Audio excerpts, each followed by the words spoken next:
Hello, Thomas. Thank you so much for joining me. Good to see you. Good to see you as well. So, we've met each other through the kind of Carl Jung sessions, which has been great. And you also emailed me and kind of said that you'd heard about the channel. So, we've had a brief conversation, but we don't know each other that well, really. So, I'm looking forward to understanding your kind of your Church of England background. I know there's a little bit of the Tao Te Ching in there you've mentioned. Um, so introduce yourself then in the sense of tell us about how you've ended up at Quakers, what that journey has been, and what have you found here? Why have you stayed? And I think you've applied for membership. So talk us through that process. Well, I applied for membership and was accepted into membership, so I'm now a friend. Ah, I'm very pleased about this. welcome. A seasoned friend in our local meeting says that if you are an attender or a member, you can call yourself a Quaker, but really to call yourself a friend, you have to be a member. So I'm not just a Quaker now, I'm also a friend. Oh gosh. I quite like that. My background is uh, something of a church hopping story, actually, because I come from a not terribly religious family, but a family for whom religion was kind of a cultural thing, I suppose, more than anything. So my I think it was my great great grandfather converted to Catholicism. Um, when he married. So he married an Irish Catholic woman. And so my paternal family has been Catholic for quite a long time. Um, I was therefore sort of started off as a Catholic. So I was christened Catholic and I went to Catholic primary school. All right. My mum is not a Catholic and was brought up nominally Methodist. Um, and she's neither of my parents are practicing. And really none of my family are practicing, save for my aunt, my paternal aunt, who's a practicing Catholic. And my grandmother would, but she's 98 now and housebound. So I think she tunes in on some sort of online Catholic Yeah. Sunday Mass thing. Um, the wonders of what's come out of the pandemic, I Mm, suppose, that 98-year-old can watch Mass. Um, yeah. so I started off kind of in that kind of cultural Catholic place, and the local primary school, which happened to be Catholic, was also the best primary school in the local area. So that was kind of a bit of an incentive to, oh, let's go to Christchurch rather than to the Church of England or anywhere else. So I spent sort of 8 years going to Catholic church, and then I moved schools. Um, and the school that I went to was, I suppose, nominally Christian in the sense that we had Christian assemblies before school and we sang hymns. But I suppose, 20 odd years ago, I think a lot of schools were still in that position where they would have that kind of cultural Christianity as a default sort of thing without necessarily being a faith school, if that Mm, makes sense. So there was a little church, Church of England church, just down the road from the school, and we did sort of little services there, Christmas services, a Christingle service. Well, the first thing I did was a Christingle service where I had a little orange studded with all the, a candle in the top. So for a few years, that was kind of my religious, what I was exposed to. I took First Holy Communion while I was there. But was never sort of that interested in religion aside from kind of it was part of my family culture, I guess. And then I went to secondary school, and the secondary school that I went to was a grammar school in Southeast London, which provided choristers for what was then the Queen's Chapel of the Savoy. And the Queen's Chapel of the Savoy is this really peculiar little chapel off the Strand behind the Savoy Hotel. yeah. Um, and it's royal peculiar, which basically means it's kind of the monarch's um, chapel, and it falls outside any kind of diocesan jurisdiction. So it doesn't have a bishop. It's this kind of weird little thing. So you've got other ones are the Chapel Royal. I think Westminster Abbey's a royal peculiar as well. St George's Chapel, Windsor. So they're kind of almost private places for the monarch, and yet they also open for public worship nowadays. So there was a small, quite well-to-do congregation at the Savoy Chapel, and the Savoy Chapel um, was also the chapel for the Royal Victorian Order, which is the order of how would you say it's it's the award that the monarch gives to people who've personally served them. So whether that's staff or ambassadors or, it's sort of a personal service thing as opposed to knights and dames and that sort of thing. That's more sort of a general population thing. And the Royal Victorian Order got so large that they couldn't actually hold their services in the chapel, so we had to hold them in St George's Chapel, Windsor. So we every 4 years we would go to St George's Chapel, and the Queen at that point, the Queen would sit in her sort of her seat in the choir, and yeah, so I managed to do that once in my time. Is St George's Chapel, Windsor, is that where Harry and Meghan had the wedding? Yeah, Because that's the first time I saw that. I mean, obviously it's yeah, idyllic, isn't it? It's a yeah, beautiful place. and Yeah. it's in the Crown as well. It's in the last, I think it's the last episode of The Crown, where Oh, you've I got see. Claire Foy and Olivia Colman and Imelda Staunton. They all appear at once. That's in St George's Chapel, I think. I'm not. Now I think about it. It's supposed to be St George's Chapel. Whether it actually is or not, I don't know. Um, I mean, I'll come on to where I work, but where I work has doubled as lots of other places Oh, I in see. film and TV, but I'll come to that later. Um, yeah, so I was at the Savoy Chapel from about the age of 11 till 15. Um, and as well as being the chapel of the Royal Victorian Order, it's also the chapel of the Duchy of Lancaster. So it's part of the monarch's holdings as Duke of Lancaster. Right. Because way back, I think it was in the 15th century, the Duke of Lancaster merged with the crown. So the Queen, when she was alive, she had this strange title of Duke of Lancaster as well. And when we sung the national anthem, we would sing Long Live Our Noble Duke rather than Long Live Our Noble Queen. It's very sort of You niche. are steeped in all of this, aren't you? I've It's never even heard of any of this. yeah, What did yeah, you it's sing, another by the world. way? Or what do you sing? But what were you singing as Well, a at young that point, girl? I was a treble, so I was, in robes and red cassock because we were a chapel royal, so we wore red, and little white surplice.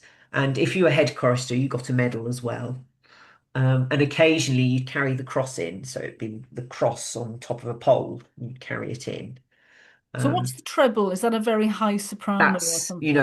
when you think of the stereotypical boy chorister, Aled Yeah. Jones, Yes. that's the treble, yeah. Wow. So I did that from the ages of 11 to 15, and then which is actually quite old for choristers, which is a bit of a peculiarity because most cathedral choirs and church choirs, their trebles, their boy singers are usually sort of the age of 7 to 13.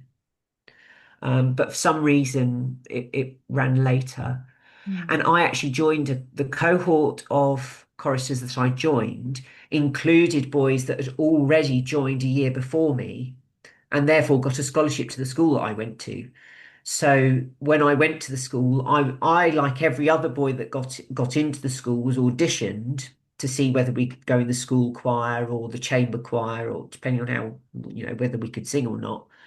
And I was lucky enough to be offered an audition for the Savoy Choir, which was Hmm. kind of strange. So there were three other boys in my year that had already been in it for a year. Yeah, but it was quite the experience. Yeah, you're obviously a good singer. Well, they thought so at the time.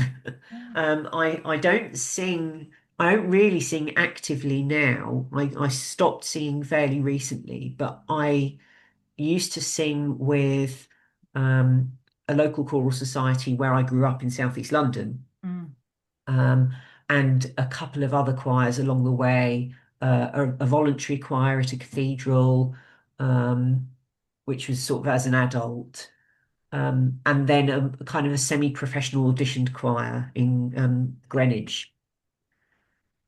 And that was until very recently, but I've since moved to the far reaches of North Essex, which I consider East Anglia, mm, partly because of family reasons, but also because I feel so far removed from London in this part of the county that really to get to London is a real pain. I have to yeah. go sort of out and then back into London, and it's quite a journey.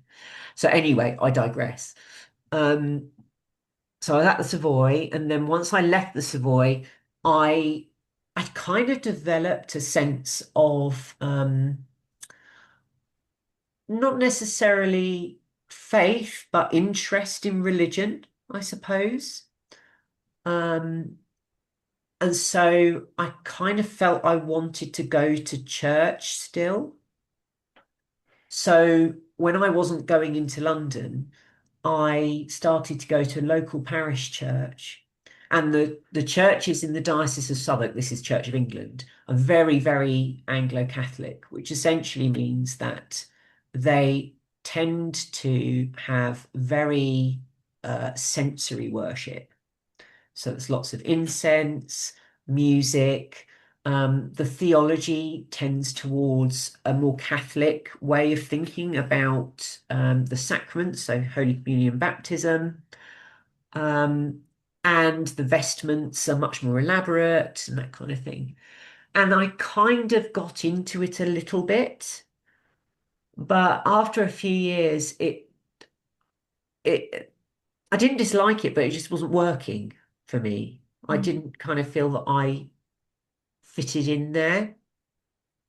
And as I mentioned before, my mum was nominally Methodist as a child, and there happened to be a Methodist church literally over the road from this Anglican parish church. So when I was about, I think I must have been about 18, yes, I was 18, I wandered over there. I think it was for a Christmas service originally.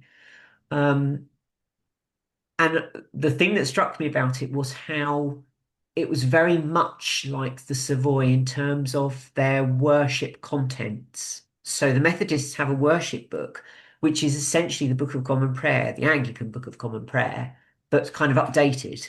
mm, So it felt kind of quite familiar at that point. And then I finished school, I finished sixth form, and I was kind of thinking, well, what do I want to do? I'd had a slight pie in the sky dream of wanting to be a composer, but I was too kind of conservative musically for that. I liked music that kind of sounded nice, and therefore the yeah. Royal College of Music didn't want anything to do with me.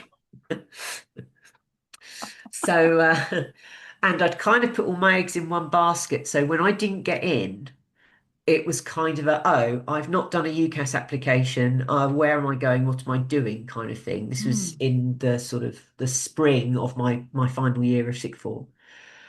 So I kind of thought, well, I suppose I'll take a gap year and then I'll apply again next year, sort of thing. And that was kind of where I sat for a couple of months, but I got to results day in the August. I got my results, which are kind of, I mean, for my school that I went to were not fantastic results, but we had a really skewed sense of what was mm. good at the school that I Yes, went yes. to. And there's a lot of publicity. There was a lot of publicity a few years after I left because the headmaster had been excluding people that hadn't got the right grades and all this kind of thing. There's a big scandal with my school, and it was very juicy. But a lot of people got hurt along the way, and a lot of kids were very, very they're actually quite traumatized by it. Right. And he'd really it was the sort of school where he said, if you've got a B, you failed. Yeah. And Yeah, it was, yeah. I didn't appreciate the pressure while I was in it. But Mm, when I stepped out of it and I looked back and I thought, this is mad. It yeah, was absolutely mad. yeah. And when I started, we had a wonderful headmaster who was kind of an old school headmaster, and he'd been there since the year I was born. So he'd been there since like the mid 90s. And he was kind of the old school kind of grammar school headmaster where he said, you're not just here to learn, you're here to be culturally enriched and become a Yeah, well-rounded person. And it kind of all went wrong when he left when I was about 15. right. And we got this head was kind of flown in from a private school in North London. And, he was at one point a concert pianist and a mathematician. And the first thing that he said when he arrived at the school in assembly was he said, my name is Anach, it's a Turkish name. My name is Anach, as in a natural talent. I mean, you can imagine how well this went down with like teenage boys who were just immediately, completely in, they absolutely loathed him. And there's actually a recording on YouTube, without wishing to totally eviscerate the man. Um, there's a recording on YouTube of when he was actually suspended, and there were cheers, I think, from some of the staff as well. So it wasn't a good atmosphere, put it that way. No, no, It was no. quite a toxic atmosphere to Mm. go to school in, especially in the years when you were doing your exams. It's just, yeah. So when I did finally go to university, well, I got to results day in sixth form, and I thought I saw all my friends opening their results, and they were all going, "Oh, I'm going to Durham to do this. I'm going to Cambridge to do that." And I thought, "Oh, I really want to go somewhere. I really want to do something." So I've been thinking over the summer, or maybe I want to do linguistics because I've always quite liked language, but not kind of the literature side, more the nuts and bolts of language. It's always kind of fascinated me. I thought maybe I'll go and do linguistics. Um, I told this to my great uncle, who's now no longer with us, and he said, "Linguistics, isn't that a pasta?" I think he meant linguine, but it's proper East Anglian, old East Anglian man. It's like linguistics, isn't that a pasta? No, no, Uncle Tony, it's not pasta. Um, and then I got to results day, and I kind of fallen out of love with linguistics a little bit. And I thought, well, what about theology? Because I was interested in religion. I knew quite a bit about it. I quite like church history as well. I thought, well, maybe I'll do theology. So I had a little look round, and I found that a college in London, Heythrop College, which is no longer in existence, Mm. it was the University of London's specialist theology and philosophy college. Although it was sort of run by the Jesuits as well, Catholic order of Jesuits. Um, and I called them up on results day. This was having been told throughout sixth form, you need to do a UCAS application, and you need to do this, you need to do that, you need to have your personal statement, and blah blah blah blah blah blah blah blah. I called them up and I said, "Have you got any places for theology?" They said, "Yes. Would you like me to put you on?" So great, okay. I mean, theology. This was the case 10 years ago, but I think it's still the case, is a woefully undersubscribed subject. Yes, yeah. People do not read theology, partly because it's a kind of, well, what do you do with it Mm. afterwards? Mm.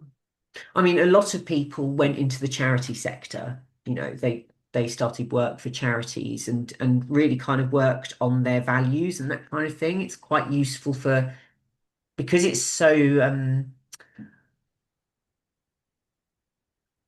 because you have to really think about what you believe and what you do.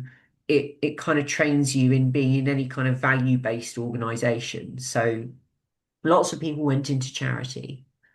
I was also my course, my BA theology course, shared an awful lot with the Bachelor of Divinity course, which was all the Catholic priests in training in the Diocese of Westminster.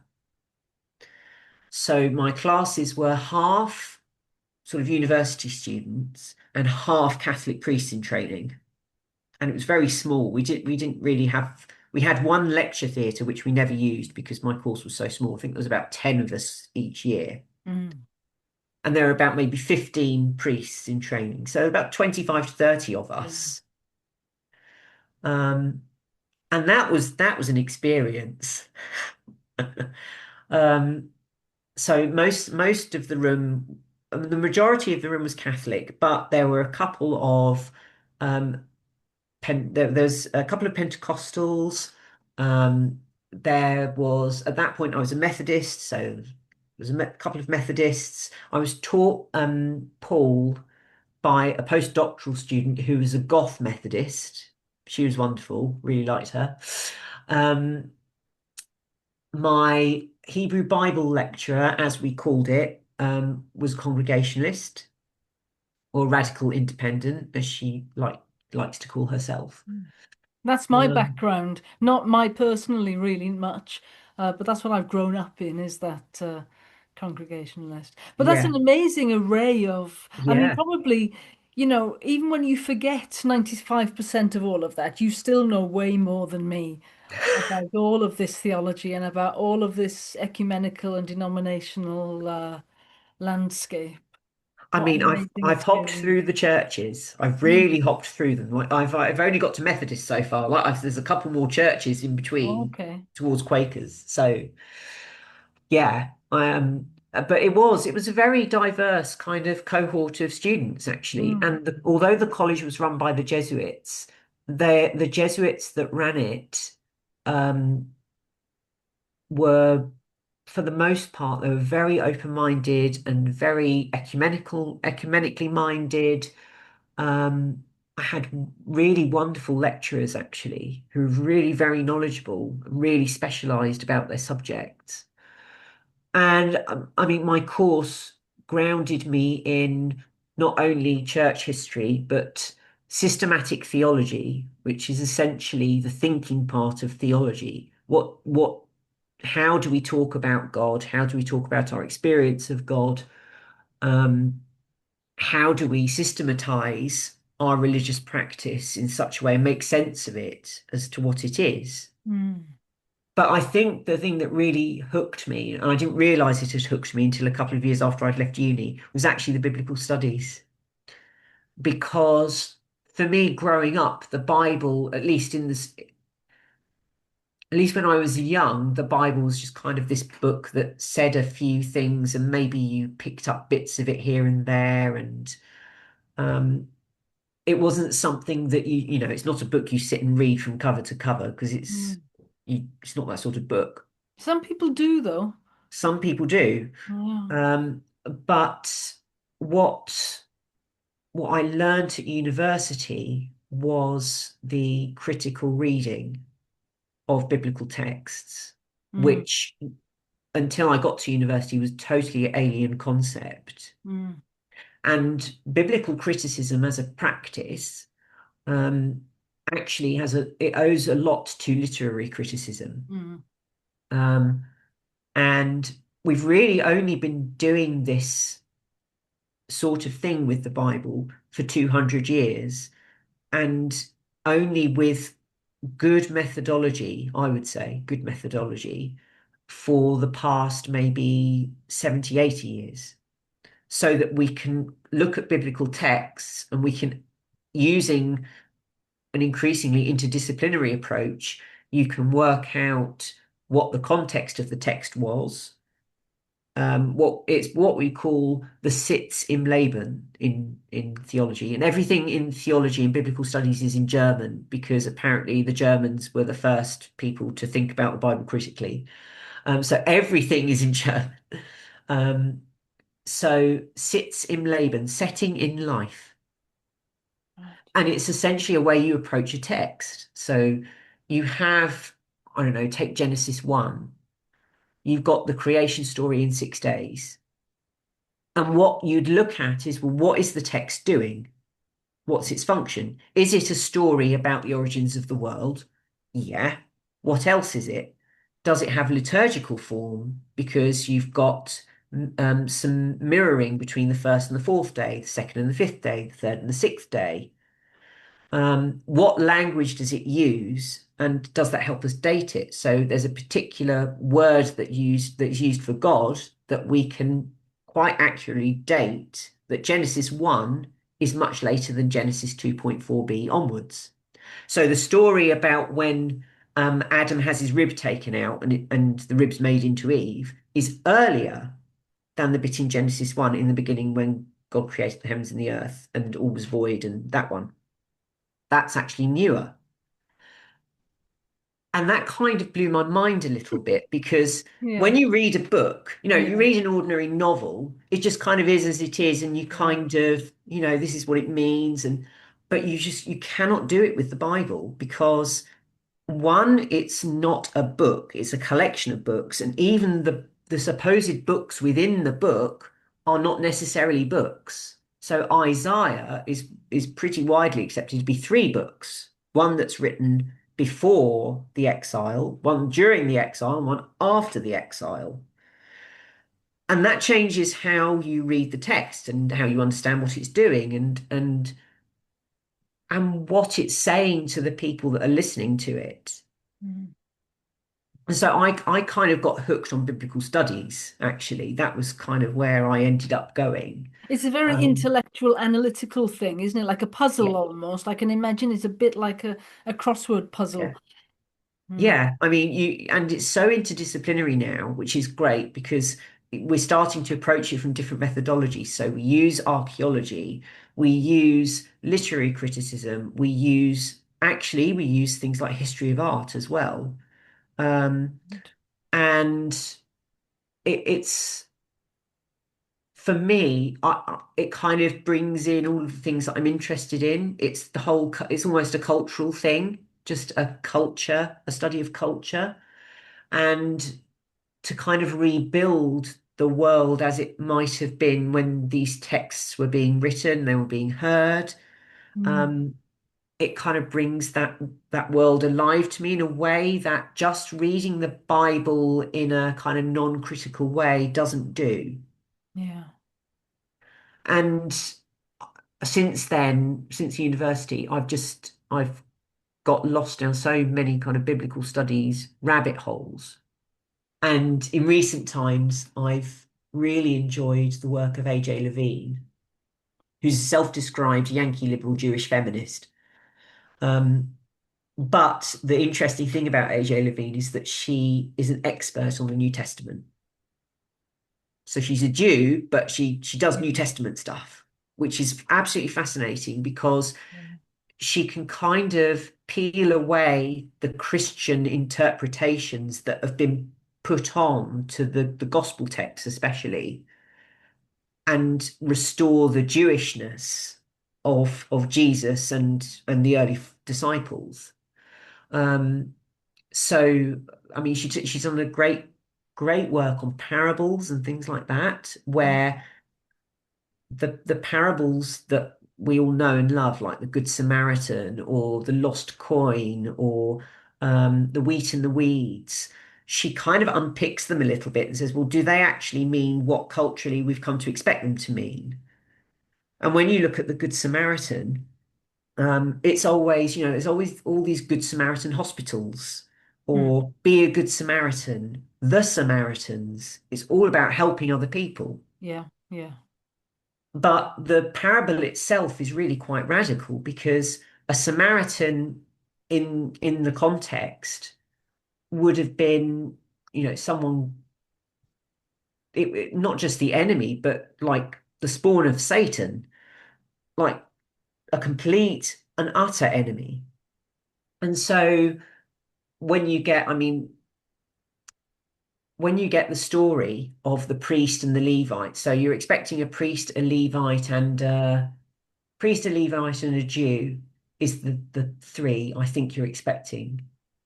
It's a bit like it's the American program, Larry, Moe, and Curly. One, two, and three. They go together. Priest, Levite, Jew. So you're expecting a Jew to walk past, but instead you get a Samaritan. It's kind of like I don't know what the comparison is, but I don't know, Beatrix Potter, Enya and Hitler. It's just like a complete, like, unexpected, like, whoa, didn't see that coming. So, and you've got this man in a ditch, and you have the priest and the Levite walk past. You expect the Jew to walk past, and he doesn't. You get a Samaritan, and it's, yeah.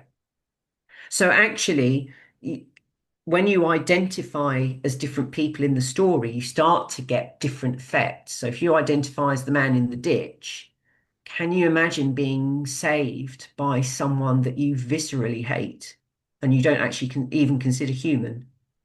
Mm, That's quite a radical thing to say. Um, and then what if you identify as the priest and the Levite? You think, well, who do you tend to avoid, and why do you avoid them? Do you pass by on the other side? Why do you do it? mm, You just start to get all these questions that come out.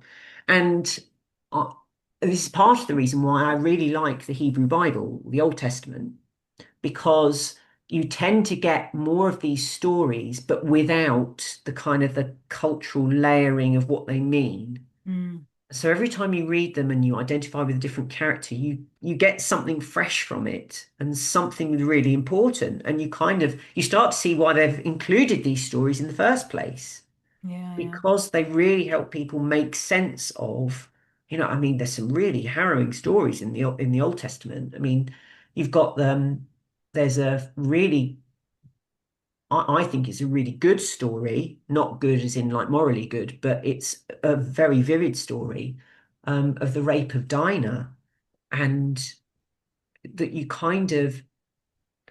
you look at it and all sorts of questions come out, because this woman living in a foreign land is raped, and then her brothers go and kill the people that have raped her. But then it brings the family who are foreigners in the land, they become a target. So there's all this kind of stuff going on.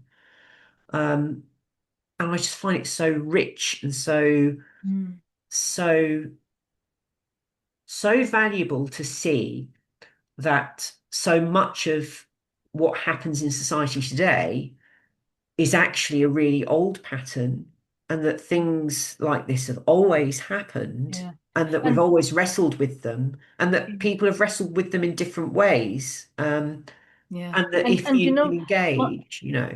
my prisoners often Mm, prefer the Old Testament. Because that's sometimes, interesting. various bodies will give prisons loads and loads of Bibles and Mm, especially New Testaments. And so we've always got little books of New Testaments to give away. And so many prisoners will say, the ones who are more confident around the Bible and know what they want, they mm, always say, no, I want the Old Testament, miss. That's what feeds them, you know. It's really interesting. Whereas I think for many Quakers or for many people like me, it's the New Testament we're reading more mm. of. So it Yeah. always fascinates me. And I can't say if I'm honest, that I really understand, um, because I'm not living that viscerally rough life in Mm, amongst these kinds of betrayals and fighting and having to defend themselves against some quite vicious mm, characters. I mm. don't have that real problem. So I'm fascinated really that you know these stories and you value these stories. Yeah, I mean, I'm not surprised actually that they like the Old Testament, because the Old Testament's real. I find the Old Testament is real. The New Testament. I mean, I love the Gospels, Mm, especially the synoptics. So Matthew, Mark, Luke. John can be a bit kind of, head in the clouds, but I really like the synoptic Gospels. And actually, a lot of Quakers, early Quakers, they love the Epistle of James, mm, because it's very, very practical, and it's very, I mean, early Protestants hated it because it was faith without works is dead sort of thing. So early Protestants couldn't stand it because it sounded like works righteousness. But actually, early friends really, really liked it, and sort of there's this talk of wisdom from above that's kind of better than earthly knowledge. Um, but also the Epistle of James is one of these really early documents. It's possibly one of the earliest written that is in the New Testament canon, and we reckon it preserves a lot of the the kind of theological understanding of very early Judeo-Christianity, because there was this weird period where they hadn't quite split and they're all mixing together and they weren't sure whether they should split. So the Epistle of James is quite a fascinating one. But I find you get into Paul, and Paul has convert zeal. Like Paul's converted to Christianity. He's like, Christianity is the best thing on earth, and I'm Mhm. just gonna tell everyone how great it is. And if you don't believe in it, then you're awful. So I just couldn't get behind Paul. I just find Paul really, really moralizing and self-righteous.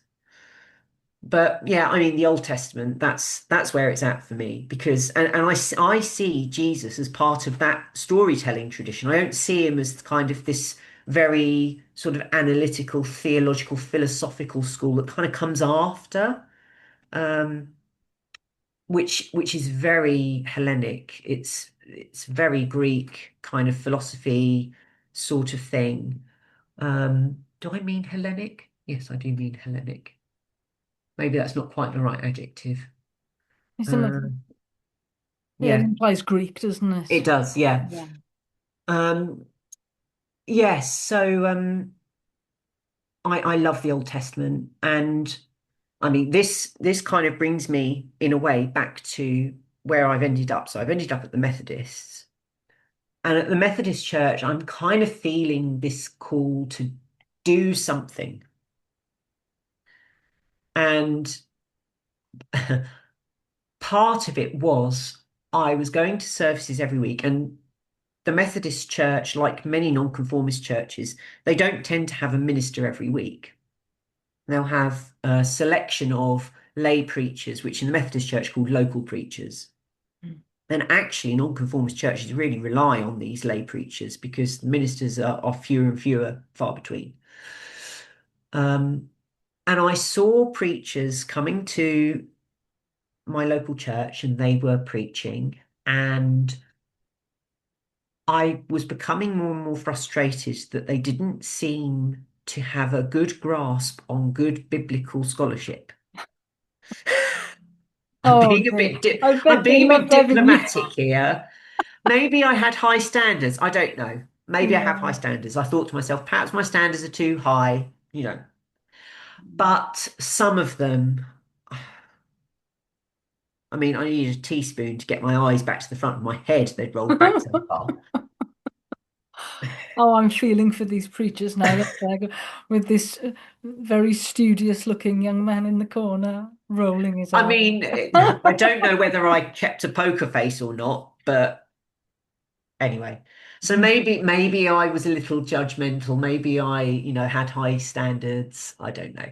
But that kind of spurred me on to think, well, what could I say? What could I do?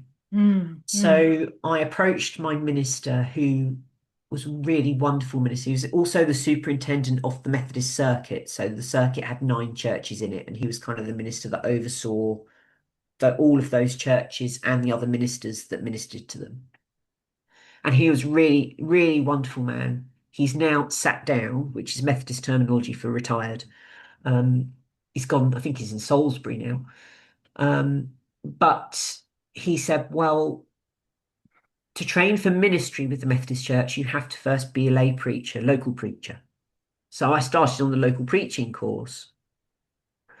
Um, and then it was in, it was 10 years ago this year. So early 2016, my first service, I went with someone else from my church, another local preacher from my church, who was kind of my mentor sort of thing. And in Methodism, you're given a note. So you're said to be on note. So I had this note from my superintendent minister to say that I can go around and preach. So I'm on mhm. note. So I went around with Gary, and he led services and I did little bits here and there. And I remember my first services and I was just shaking like a leaf. And this was just like reading out prayers that I'd written, but I was shaking like this. I was convinced that everyone would see me sort of like the lectern was shaking. Um, but gradually I did sort of more and more of those, maybe once a month. And after about 7 or 8 months, I did my first service by myself. And it kind of snowballed from there, really. So I started to lead services for the Methodist Church. But in this time, so I'd finished university by this point. I graduated in 2016. So I've entered the world of work and I'm working at the local hospital as a medical secretary because, as I say, what do you do with a theology degree? And I didn't really want to go into charity. So I ended up in the NHS, which is a whole barrel of laughs, partly because my mum was a nurse. Um, and she came across a manager that wanted people to be medical secretaries, so I ended up as a medical secretary because I could type. And I had the benefit of knowing Latin and Greek, so medical terminology Oh kind yeah. of Hmm. so that worked really nicely. Um, but that's a side point. Um, so I'm going around leading services, and I'm still meeting with my Hebrew Bible lecturer, who is still a great friend of mine, and she actually married me and my husband um, twice. That's another story. Um, and as I said earlier, she was a radical independent or congregationalist. And I just started to feel that the Methodist Church was a little bit too hierarchical for my Mm. liking, Mm. in that sounds awfully conceited now, but I used to think there are people above me who don't know what they're doing and I know better. Yeah. Um, Yeah. so I kind of That's started. what people in their 20s are born to do. Yeah, I mean, yeah, I look back on it, I thought, oh God, I must have come across as a right self-righteous, you know. But that's kind of how I felt. And I started to move down further down the hierarchy. I started Catholic, where it's like you've got the Pope at the top. Like, I've got rid of the Pope, replaced him with the Archbishop of Canterbury. Didn't really like the Archbishop of Canterbury. Now I've got the I think it's the president of the Methodist Conference. Don't like the president of the Methodist Conference. Let's try the URC. So Mhm. because my Hebrew Bible lecturer, although she was congregational, she was also a minister in the URC, United Reformed Church. And congregational churches, I mean, in Wales is a different story, but in England they're not to a penny. You have to Yeah. drive miles to get to one. Yeah. Yeah. Well, So they're declining in Wales as well. yeah, I mean they're declining everywhere. Yeah. Um, but I think the choices for me were Brixton or Penge or Erith, which are all like way far from where I grew up and where I was living with my parents at the time. But there was a United Reformed Church where I grew up. So I thought, well, good enough. Because the United Reformed Church w was a combination of Congregationalists and Presbyterians in 1972. So most Congregationalists joined the URC, but Mm. there was a rump that didn't, and they're the kind of what remains. The Congregational Federation is one of them, but there's a whole load of different organisations. So I went to the URC in 2018. Um, I liked that there was less hierarchy. I didn't need to qualify as anything to lead services. We could invite who we wanted to lead services. Anyone that wanted to lead communion could lead communion, although we kind of kept that a bit quiet from the synod because they wanted named persons, but we just said, no, you can do it. So I was leading communion, I was leading services, um, and I'm still thinking about being a minister, as in like a paid minister. But I realized I was actually already doing what I kind of wanted to do anyway. Mm. Mm. And because I mean, like the Quakers, there's also this priesthood of all believers thing in Congregationalism where you all kind of have to muck in. And if you don't, then things don't happen. So I got stuck in and I became an elder in the United Reformed Church. And an elder, this is a subject for another time, but the terminology that different churches use and how they overlap is quite a rabbit hole. But generally in congregational churches, you have deacons, Yeah. diakoni, from the Greek. And when Elton Congregational Church, which is what it used to be, when they joined the URC, the joke was that everyone aged overnight because the deacons became elders. So the elders is from presbytery, which is where you get Presbyterian. So that's why, that's the link. So I was an elder, which basically put me on a board of other elders that was responsible for running the church. And we had a minister, but the minister was kind of a first amongst equals of the elders, Hmm. and he wasn't paid. So he was with us once a month, and so the rest of the time we just kind of fell to us to run things. Yeah. So we kind of carried on, and we were a very small congregation, as many URC congregations are, because the URC is really shrinking quite fast now. Right. Um, and then the pandemic happened.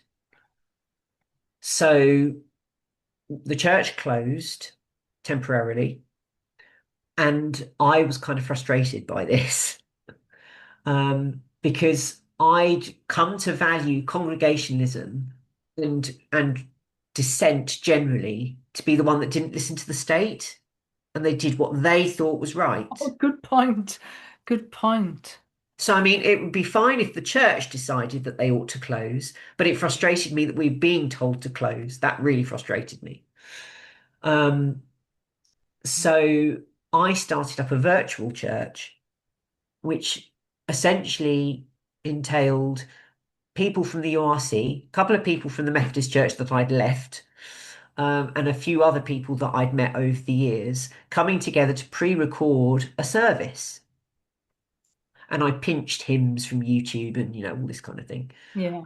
which made them demonetized. But of course, I didn't, I wasn't bothered about that. Yeah. Um, and I did that every week from the start of the pandemic. I did it for the first Sunday. So if I recall, it was the either Mother's Day or the week before, and the first Sunday in lockdown, we had a service. Yeah. Yeah. Gosh. And And they're and still available, are they, on YouTube then or they something? are they are unlisted. I Yeah. can I can share the link if people are absolutely desperate. But I mean, I think they're probably interesting as far as, what happened during COVID kind of thing, Yeah, I for an know. archive or something. I know. But I kind of enjoyed it. It was a bit exhausting because I was doing it every week. What kind of viewership did you have of them? Um, it varied, but I think the most we had, because obviously it was in the run up to Easter. I think Easter Day we probably had 100 views. So Mm. it was, way bigger than a church congregation. I mean, by Yeah. this Yeah. point, the URC was probably getting like max 20 people. So, I had like Anglicans watching, I had people watching in Norfolk, I had people watching in the States, like it was being sent to people. Yeah. Um, and I was getting comments from people. And the funny thing is that since I did it and since I've been round to those churches since, I've actually met some of the people. And I'm Gosh. like, I recognize you. Why do I recognize you? And it turns out I recognize their voice because they've done an audio recording for me, or really bizarre. So I did that for about 7 or 8 months. No, probably less than that, actually. March to September, I did it. So 6 months, 6 months. And then I stopped because I was getting a bit restless in my job. And my job, I started at the hospital in 2016, and I kind of just did ad hoc typing sort of thing. For several departments, I've done dermatology, endocrinology, respiratory, sleep medicine. That's quite an interesting one. But I ended up in a permanent position in cardiology. So I had two cardiology consultants and an electrophysiologist, which is someone that Mm. you know, uses electrical stuff on the heart to do with heart rhythm. And I was getting a bit frustrated. My manager was very frustrating and was another one of there's someone higher up than me that's a bit incompetent. Um, but I think that she actually was incompetent. Like, I Yeah. had external sources to verify that she was a bit Yeah. Yeah. incompetent. Yeah. There's a lot of it about, I'm afraid. Well, so I got really frustrated, and eventually I resigned in December 2020. And I knew I didn't want to be medical secretary for the rest of my life anyway. And I knew I didn't want to climb the greasy pole of the NHS. No way. And I'd seen what it had done to my mother because my mum had been a nurse with a break when she had me. She'd been a nurse for about 40 odd years. Um, and it drove her into the ground pretty much. So I thought, no, I don't want to do this anymore. So I resigned. My colleague had retired, who I really got on with, and so the office dynamic had changed. It wasn't quite the same, and another consultant retired, and we had a new one who was a bit of a pain. So it was kind of I kind of felt the nudge to go. And at this point, I'd started a master's, and because it was the pandemic, it was virtual. And this was at the University of York. And I knew I'd wanted to use my degree for something, but I didn't really know what. So eventually I found this course at the University of York, which was Renaissance and Early Modern Studies, which is an interdisciplinary course which allowed you to bring history of art and English literature and history and theology and music, and you could bring everything in and kind of do research on a subject of your choice using those methodologies, whichever methodology you wanted to do. I thought this is great. It's absolutely fantastic. So I started it off and I really enjoyed it. And then I finished the spring term, and at this point, I had no job because I'd resigned. And then I had a massive nervous breakdown. It was Oh. enormous. Um, and it was really, really interesting to me. It's interesting to me now, kind of looking at what might have precipitated it and what was going on and what happened. And essentially, what happened was one day, one spring day, I happened to have a video suggested to me of Sam Harris. And this video was essentially talking about how AI was going to kill us all. We're all going to die. Um, Hmm. and I kind of went into freeze state, which Gosh. that hadn't really happened before. So I was kind of a bit frozen with it. And Hmm. I didn't feel I could do anything. The only description that I had of it was, it felt like if I tried to do anything normal, it felt like I was fiddling while Rome burnt. Gosh. Yeah. Yeah. Yeah. So I was kind of, I mean, it kind of put me out. I was getting waves of anxiety um, for weeks and weeks and weeks and weeks. Gosh. I couldn't do anything. I cancelled everything. I was just at my parents' house. I couldn't do anything. Um, and I just sat. I mean, as if you haven't already, if you couldn't tell already, I'm quite a talkative person. I'm actually quite introverted, but you get me with one person and I'll talk. Hmm. I I just wanted quiet. I couldn't stand sirens. I couldn't stand helicopters. Hmm. I'd walk down the street and Teslas would freak me out for some reason. I don't know why Teslas, but they freaked me out. I think because they were somehow self-driving, that freaked me out. Um, I haven't watched the news for like 10 years, but the news really freaked me out. If I caught like wind of it, like my dad watches the news a lot, I caught that would freak me out. I was suddenly like really, really sensitive. I've always been quite sensitive anyway. I was a very sensitive child, like sensitive to loud noises, like I start easily, Hmm. but this was like on steroids, like really sensitive. Um, Hmm. so I just didn't really know what to do or how to be. And church then decided they'd go back. And I didn't want to go back to church. Right. I didn't feel I wanted to be there. I didn't want to be around it, that kind of thing. And so then I really got stuck in. I've been interested in psychology since university times because there's a little side note of psychology of religion that we didn't go into in detail, but we sort of covered a little bit of as part of systematic theology. Hmm.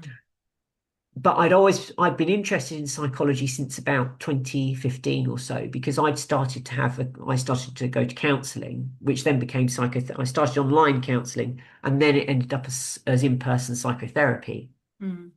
because I had stuff that I felt I needed to deal with from my childhood and from my upbringing. Um, that had affected me. And part of it was this generational trauma thing that my mum had experienced, where her mum had died and she'd been left as the third eldest of 10 siblings with an abusive father, and her childhood was a complete shit show from the age of 13. So sorry, I don't know if you need to bleep me. Um, it was awful. She had a really awful There's no childhood. bleeping. It's okay. Yeah. But it was awful. Yeah. And because of the neglect that she had, it totally impacted how she brought me up. So I was materially provided for, but emotionally was not really met. And this is kind of, it really came out with a vengeance when I had my nervous breakdown because I just felt so alone. Um, Maybe not alone, but not understood, like Yeah. not known. Yes. Yes. So I spent a good year and a half actually without work, and my mum and dad were supporting me. There's one thing that my parents have always managed to do, and I've always been so grateful for, is they've always provided for me materially. Mm. And then I started to get itchy feet, and I thought I can't sit around forever. I don't want to live like this forever. That's really interesting, though. I think that's an interesting transition of Mm. sitting around and then a desire to move and a restlessness, because Mhm. what you've just described there is what I see in my prisoners all the time, is this world falling apart and an unbelievable anxiety. And of course, they're in a prison cell. So it's really interesting to be alongside people in what very similar to what you've just described. Mm. And then something happens. Suddenly there's a restlessness and there's Mm. an energy and they want to move forward. So Yeah. it's who knows what that is actually. And of course you can see that in spiritual terms of God reaching into you and pulling you out. But it's fascinating what that moment is. I mean, in some ways, looking back on it, it could almost be like saying I sat in meeting for worship for 18 months and then I finally stood up to minister. Yeah. But I, I've never been to prison, but psychologically speaking, I felt so enclosed and Mm, trapped. And I couldn't move. Like I felt I wanted to move, but I couldn't, and I didn't know what I could do. So it was this really awful combination of restless energy and an awful combination of the world is at once underwhelming and overwhelming. Um, and there was really 18 months of that. And then by chance, I started to think, well, do I want to live like this? No, I don't think I do. I was still going to weekly therapy at this point. Um, and I thought, well, no, I don't. What do I want to do? Can I use my degree? Can I try to return to some semblance of normality, sort of thing? And by chance, I just happened to look at the website of the cathedral that I now work at, and they had a vacancy. And the job that I do is the official title is liturgical administrator, which essentially means that I typeset the orders of service. So I put all of the components in. This is the Church of England. Put all the components in. I put the hymns in.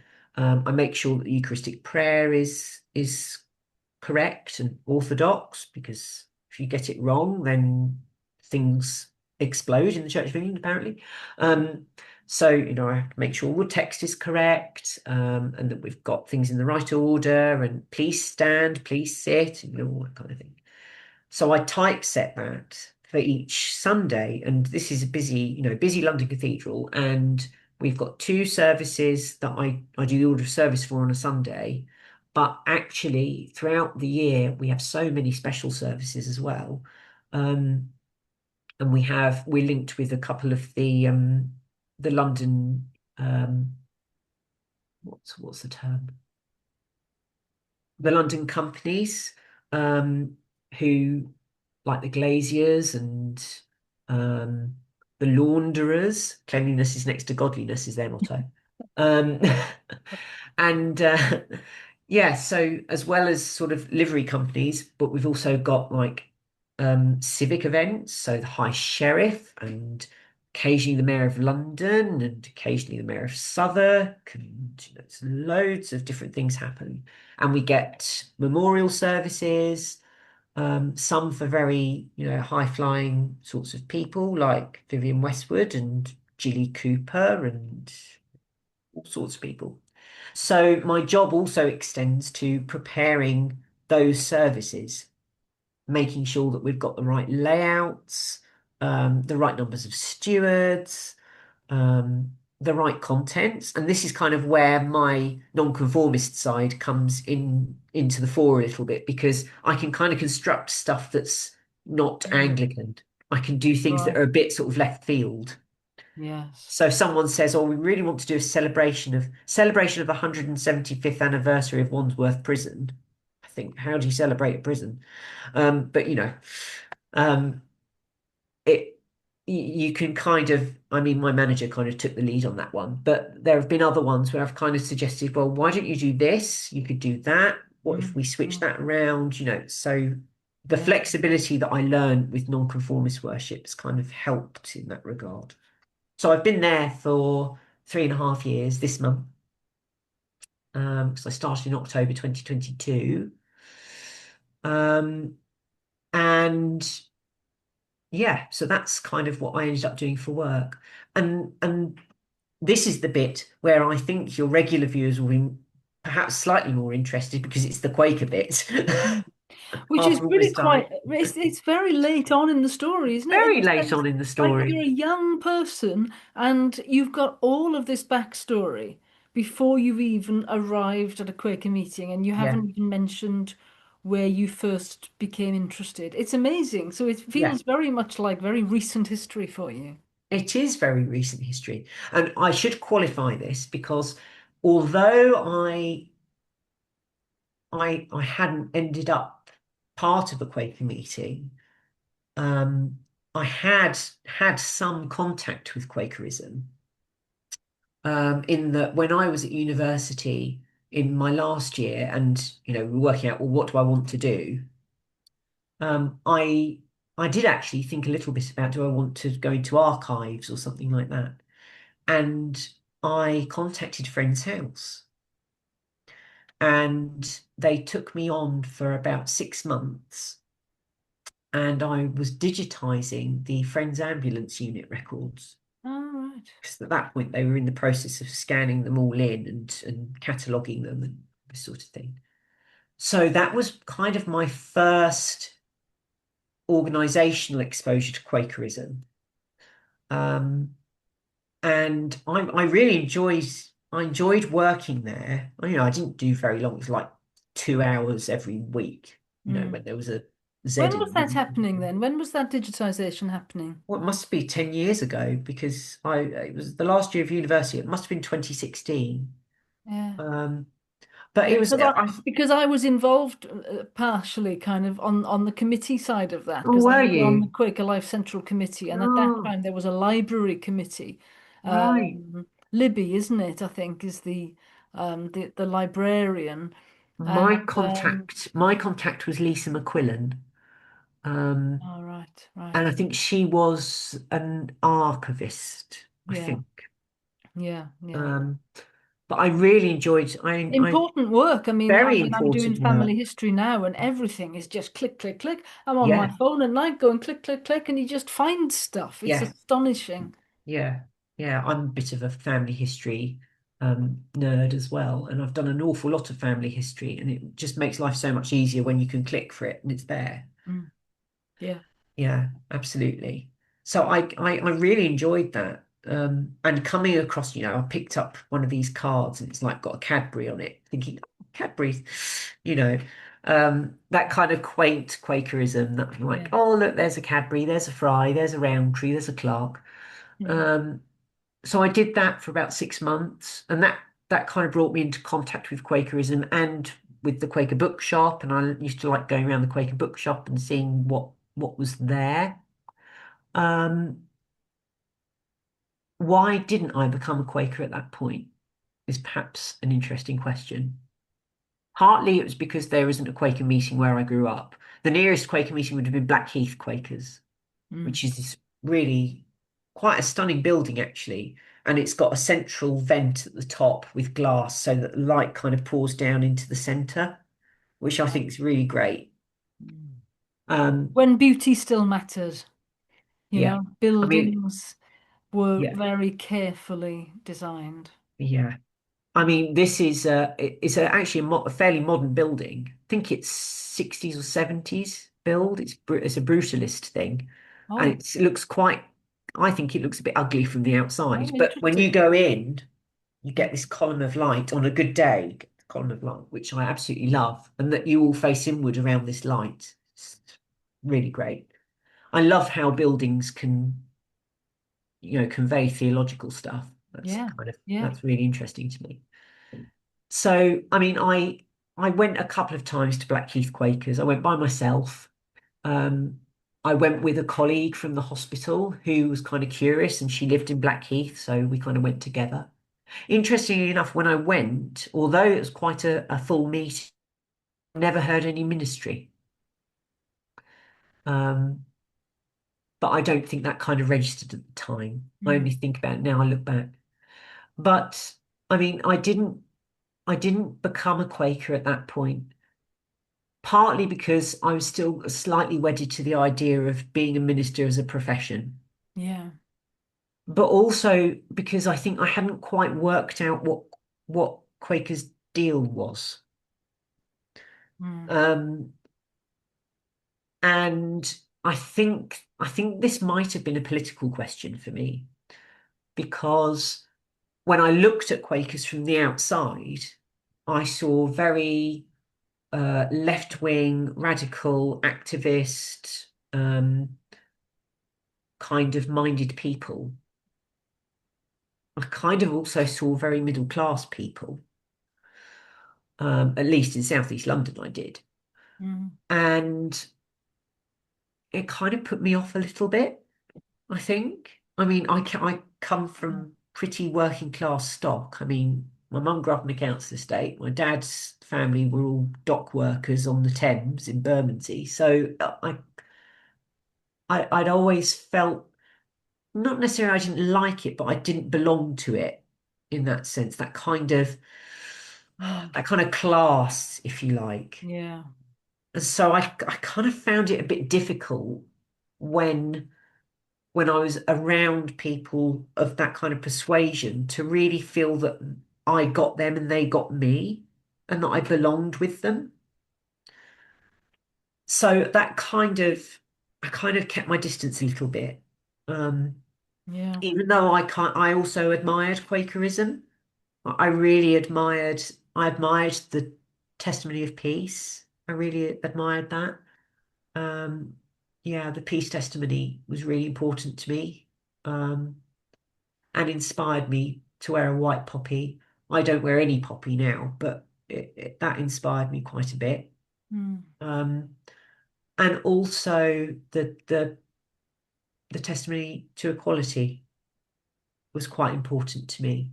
But I think the way I understood it was perhaps a little bit like the actual practical outworkings of that might have looked different to how lots of Quakers might have thought of that. Mm. Mm.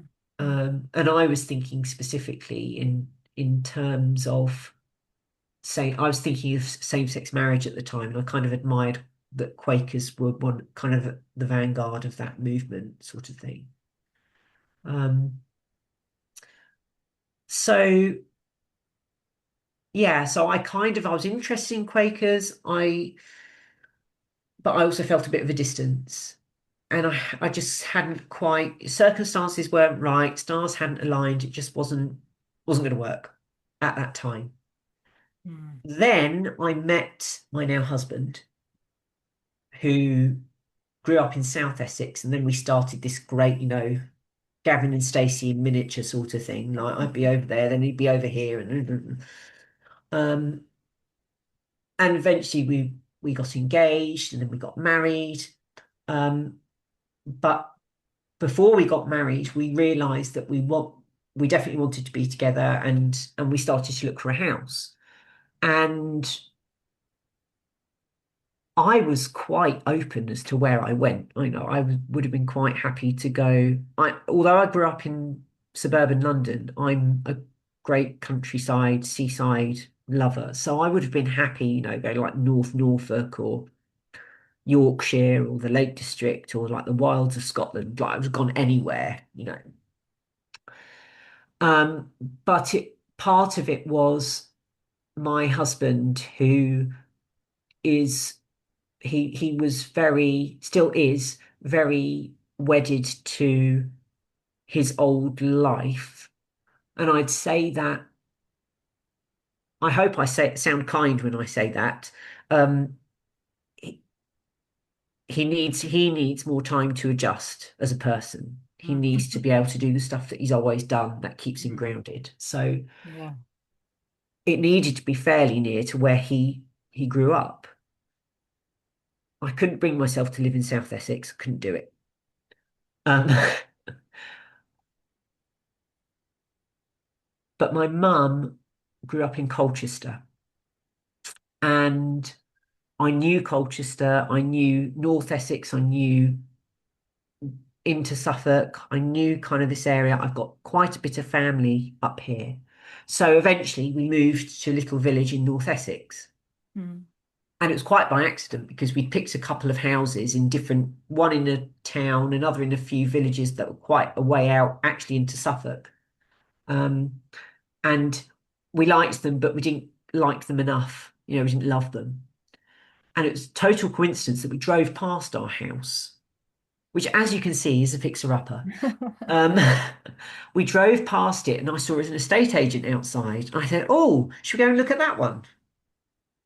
So we called them up, and they said, "Yes, you can go and look today." So we turned around, came and had a look, and the rest is history.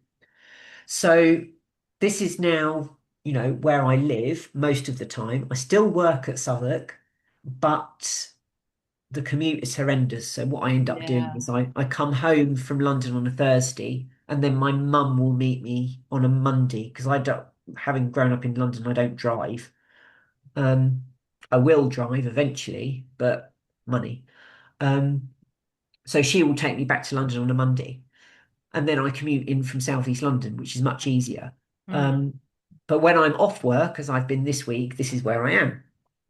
And I started to live here officially, I think, about a year ago, where I would spend most of my time here. And if I was off work, I'd live here. So, this was my home. And my husband moved from working at the hospital in Chelmsford. He moved to a school in near Frinton on the Essex coast. So it worked for him because it was up the top of the county. And I sat and I thought, do I want to go anywhere to worship? Do I want to do anything worship wise? So I had a look at what was available. There's a parish church, the Church of England. There's a Baptist church, and there's a Quaker meeting house. In your village? Yeah. And I thought, well, I'm definitely not an Anglican. I think the Baptists in the village are conservatives. I don't think they'd like a gay married man. Let's go to the Quakers. So I went to the Quakers. There were three of them in this square 1733 old Quaker meeting house, still got elders' benches in it, and really historic building. There were three of them, only one of whom is a friend. The other two are attenders. And I sat down for the first meeting for worship. Um, and I've been going ever since. Gosh, and that's only a year ago. That was last June. Feels like I've been there forever. I mean, even actually in just the past few months, I've really felt a really strong sense of belonging that I don't think I felt in any of the other churches that I've been in. And I say the other churches, I don't necessarily consider Quakerism to be a church per se. Um, Community maybe, but yeah. So Well, you are definitely the person I've interviewed who has been Quaker the least amount of time. So, but with a huge kind of religious background and hinterland, and many people don't come with that, I suppose. But so tell me a bit about all this, because in a way, well, that's less than 12 months. It's just amazing, and you're already a member. I'm already a Some people member, and I'm on the nominations committee. Some people take 10 years to become a member, you know. So talk me through your first impressions then. I mean, a very small meeting, nothing Very much small happens. meeting. You're sat in Um, silence. Why is it that you end up feeling such a sense of belonging? What is it about Quakers that does appeal to you and does meet your needs?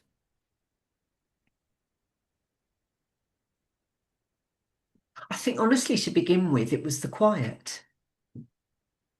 Having spent so long in churches where you'd hear someone preach every Sunday and the services would go sort of, on and on and on and on. I'm reminded of when I was in the URC and my friend and I used to play bingo with what the minister would come out with, because he'd come out with the same things. So I think when I got to the Quakers, I was just pleased it was quiet Yeah, yeah, and that all I could hear was the bird song. yeah.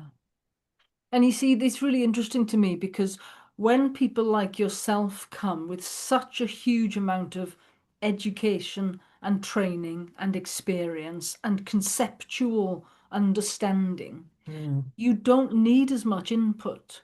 And then we also have people come with very little background, and certainly young people nowadays who haven't studied theology, they don't really have that background and they don't have the biblical knowledge. And mm, then they come, and all they really hear is what you've just described as the left-wing political activism, and they think that's it. yeah. Or they think that's something about what religion is. Mm, And it worries me a little bit, and I think there's a little bit of out of kilter going on. Um, and I wondered if you agree with that. You can see perhaps that you don't need input in quite the same way as somebody who doesn't have mm. that religious background. Yeah, I mean, how much time have you got? I mean, we can go into Jung if you like. Let's do it. Um, Yeah. but I mean, let me answer from kind of an outsider coming into Quakerism perspective. I came into Quakerism knowing that Quakers generally stood up for certain things. I came in knowing that, Elizabeth Fry. I came in knowing um, Judi Dench is a pacifist. Just random things like that. That the Cadburys built a model village that looked after their workers, sort of thing. Yeah. Um, Friends Ambulance Unit, I knew about the Friends Ambulance Unit. I knew about Peace Pledge Union, and how that was, a side, something that ran alongside Quakerism. So I knew about that, but as I mentioned previously, that kind of it wasn't enough to make me join Quakers years ago. That didn't kind of convince me.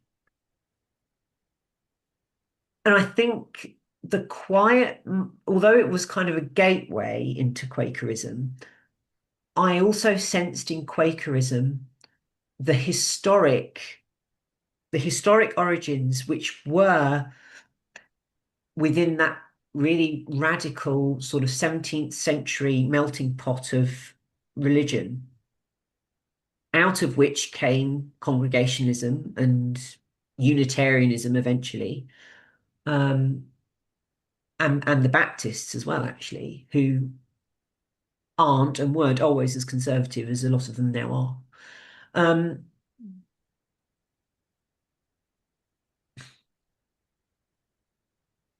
I think what I picked up on was the discernment and the feeling of being spirit led. I think that's what it was. And I'd always treated religion had always been a very intellectual thing for me, um, which was certainly encouraged by the degree that I did, and then further Mm. kind of reinforced Mm. by Yeah. a lot of what I came across. And John Wesley has a wonderful phrase which is brought out every umpteenth Sunday in May, which is called Aldersgate Sunday, because he had an experience where his heart was strangely warmed. And I just kind of, I'd never really felt that. When I came to Quakers, and and what was interesting about the little meeting in my village is that because there were so few of us, at least to begin with, there was no ministry for months. It's like 2 or 3 months of nothing. Or something, if you like to think of the silence as ministry, which I do think of it as ministry. But that space, I just kind of felt I was really able to start listening Mm. in a way I hadn't been able to do before, and the noise had been cut out. The noise of what the preacher thinks about certain topics has been cut out, or the list of concerns that come out in prayers of intercession has been cut out, and it's like everything's been stripped back. And I've often heard that Quakerism is Christianity stripped bare. Um, and that just gave me the space where I didn't have to say anything, didn't have to do anything, I didn't have to listen to anything at that stage because there's no ministry. But I belonged because of that. So Mm. it didn't ask anything of me. And especially after my breakdown was so welcome because I was tired of doing I just did too much Mm. and too much for other people and ran too much. Um, so to just sit down and be quiet and not do anything on purpose, um, it just brought new clarity and a sense of belonging with the other people in the room, and the feeling that we gathered together and that we centered around something, without having to do anything. Mm. And it's the difference from the intellectual, isn't it? Yeah. And I, you see, I wonder what you think about this because you talked about having some experience of the Jesuits, being taught by Jesuits, and I've got a great respect for Jesuits, and I think a lot of Quakers, listen to people like Richard Rohr and people like that, and all sorts of other um, Jesuit speakers from the Catholic Church. Do you think I'm right in thinking that the Jesuits have more of a contemplative and more perhaps more progressive? Does it make sense to you that those are the types of Catholics that some Quakers like listening to? Are there some similarities there of approach and a stripping back? Um, because of course we are in the 21st century. There's a lot of noise compared to when these traditions started out Yeah. in the 1600s, when many people's lives would have been based in silence. And Mm, then the noise, if you like, of going on a Sunday morning to listen to a preacher would have stood out, perhaps, whereas the mm, noise nowadays, that must make a difference. But I wonder whether the Jesuits are perhaps more reflective. Ignatian spirituality, for example, mm. contemplative. Is that your experience?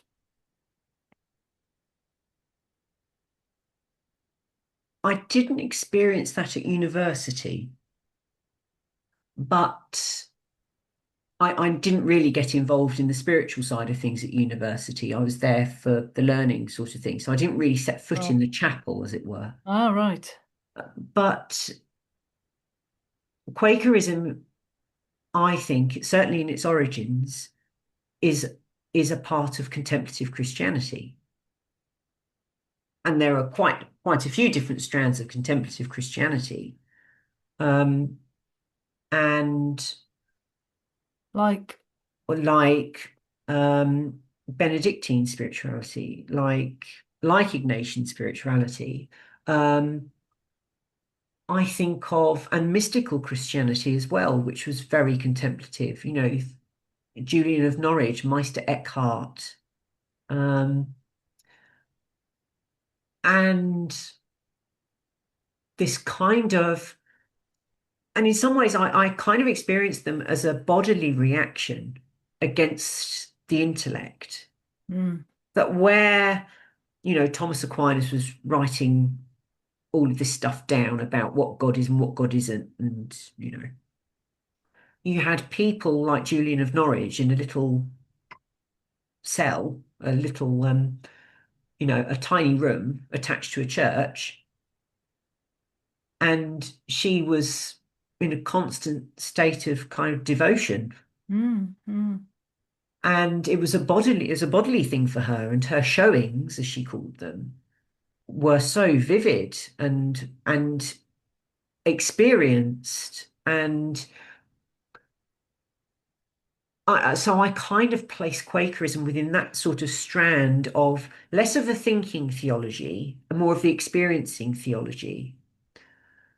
And that's possibly why it really suddenly appealed to me, because I think that's what I've always been looking for. But Yeah. I mean, the only other experiencing sort of Christians I can think of that are big at the moment are Pentecostals. But I knew that wasn't my kind of thing. Mm, Um, so certainly, I think Quakerism it has parallels with other strands of Christianity, but not only Christianity. I mean, there are Quakers that really love strands of Buddhism. There are yeah. Quakers that really love strands of Taoism. I'm That's one of them. Um, there's something in a lot of traditions across the world which has this kind of experiential kind of spirituality. yeah, yeah, And Quakerism's kind of one path amongst many of yeah. those things. And I think we're all tapping into the same thing. We're just kind of coming up with different ways of explaining what's going on. Mm, mm. Um, so yeah, I mean, they're definitely parallels with Ignatian spirituality, definitely. Because I was interested that you just said you don't think of Quakers as part of the church, and I do, you see, and I Mm, very strongly do, I suppose. yeah. Um, so I was curious that you thought that, and then yet you also say it's a part of contemplative Christianity. So um, Oh, it's really funny actually because I still lead services for nonconformist churches. So, I go to nonconformist churches and I've got a whole hymn sandwich service prepared for them with readings and a sermon. And, it's very traditional. And I'm by no means am I kind of like a, contemporary Christian music sort of person. I don't get guitars out or anything like that. I'm very kind of straight-laced, old-fashioned sort of nonconformist worship service. And I always say that what I do in those services is I read the Bible through a Taoist lens and we do group psychotherapy. That's what I say we do. yeah, Um, yeah, because there's very little of the inherited kind of Christian dogma or doctrine that I'm using at this point. I'm not thinking about the Trinity. I'm not thinking about Jesus as being divine. Um, I'm not thinking about any of the things that say come out in the Church of England service. I'm not thinking about anything that comes out in the Creed. I'm not thinking about the theology of what happens when Jesus dies, or when he rises. That doesn't figure in as much, at least it only figures in relation to the stories that we're exploring. And the stories are human fundamentally. mm, So I start with the stories. But the funny thing about all of this is I say, I'm not. really a Christian. But when I go to a Quaker meeting, I seem to be the one that is able to come out with Christian stuff. Yes, exactly. Of course you do. So Yeah. I kind of recognize the paradox. Yeah, It is a yeah. paradox, and I think Quakerism is a weird it's a weird tradition in It is that in a way. it's multifaceted and it's kind of Christian, it kind of isn't. Mm-hmm. Um, Before but before we talk more yeah. about that, I was just going to mention that, you're leading these nonconformist services, and in the Welsh language, which is not my first language, but I'm capable. I just recorded a program about 6 months ago, which is the a Sunday radio program, half an hour service. It's called Yr Oedfa, and it's no longer available, of course, because the BBC have this strange business model where they show it for 2 months and then all of these things just disappear forever, don't they? It's astonishing, really. But what it was, it gave me half an hour to practice developing a service around stillness and silence and talking about how I run the group in the prison. And this is, of Mm, course, to mostly non-Quakers. They've never heard of Quakers. They're not even perhaps all of them Christian. But these prisoners come to my group and I'm able to do something with them. mm, And that's why I'm interested very much in what you do. And a friend of mine heard it and she said, "Oh, wonderful service. Come and minister in our church, in our chapel, because they're all chapels here." And that's mm, Congregationalist. Um, but in the Welsh is Annibynwyr, independence, but it must be mm. the same kind of thing. So I've It is, it is. eventually, after about 4 months have passed, I've eventually plucked up courage to say, yes, go on, I'm going to do it. Because I could do it in English, easy, but I've got to do it in Welsh, live, to a Welsh speaking audience. So I'm going to do that next February, which is quite daunting. So I might pick your brains about that. Pick away. Yeah, yeah. Yeah, But yeah. to come back to the other thing you were just saying, you talked about being aware of Quakers as middle class, left wing, progressive, Mm, and a bit odd in that way, and perhaps not immediately of interest to you. And you kind of say, "Well, I mm, don't belong there." Now that's what I've been saying a long time. I mean, it's interesting to me. I've been doing this podcast longer than you've been in Quakers, which makes me laugh. I It mean, makes I me think most things think, have been going on for longer than I've yeah, been in Quakers. yeah, yeah. But what strikes me is, don't you think it's odd that we know that experientially we're part of a contemplative, broadly Christian tradition of Mm, quiet? And what we're known for is we want peace, we want peace. Shouting and protest and, well, maybe doing vigils, but they're ever such a noisy, to me, it mm, seems, clamour. There is an image, there's an energy which is of, there's a kind of a demanding, mm, progressive, political stance, which is trying to be radical, but it feels to me noisy. And mm, it's completely jarring to me to the contemplative tradition which I feel a part of. And certainly when I'm in prison, I wouldn't dare mention politics. I would never do that. I would mm, never impose my my political stance in an environment like that. mm, I what I'm trying to do is help people come into a chapel and experience the quiet and calm of God's presence. mm. So how on earth am I part of this tradition where it seems to me they're at odds? Is that similar to how you think, or is it a slightly different perception?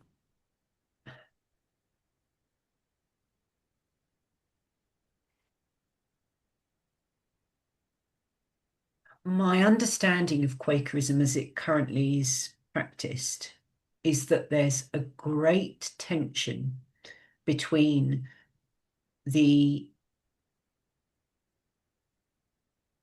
the process and the values. Mm, I was finally drawn to Quakerism because of the process. But I think that a lot of people, especially now, nowadays, where Quakerism is you're a Quaker by convincement, there are fewer and fewer birthright Quakers. Hmm. I think that a lot of people are drawn because of the values. What do I mean by the values? I think I mean the testimonies. I Mm. think. But for me, the testimonies arise out of the process, and the process is what I think, what I feel is the real spiritual importance of what Quakers do, which Mm. is the waiting and the silence and the discernment as a body in a way that seeks to include everyone within the body and to gather to work out the sense of the meeting. When I had my visit when I was seeking membership, Mm.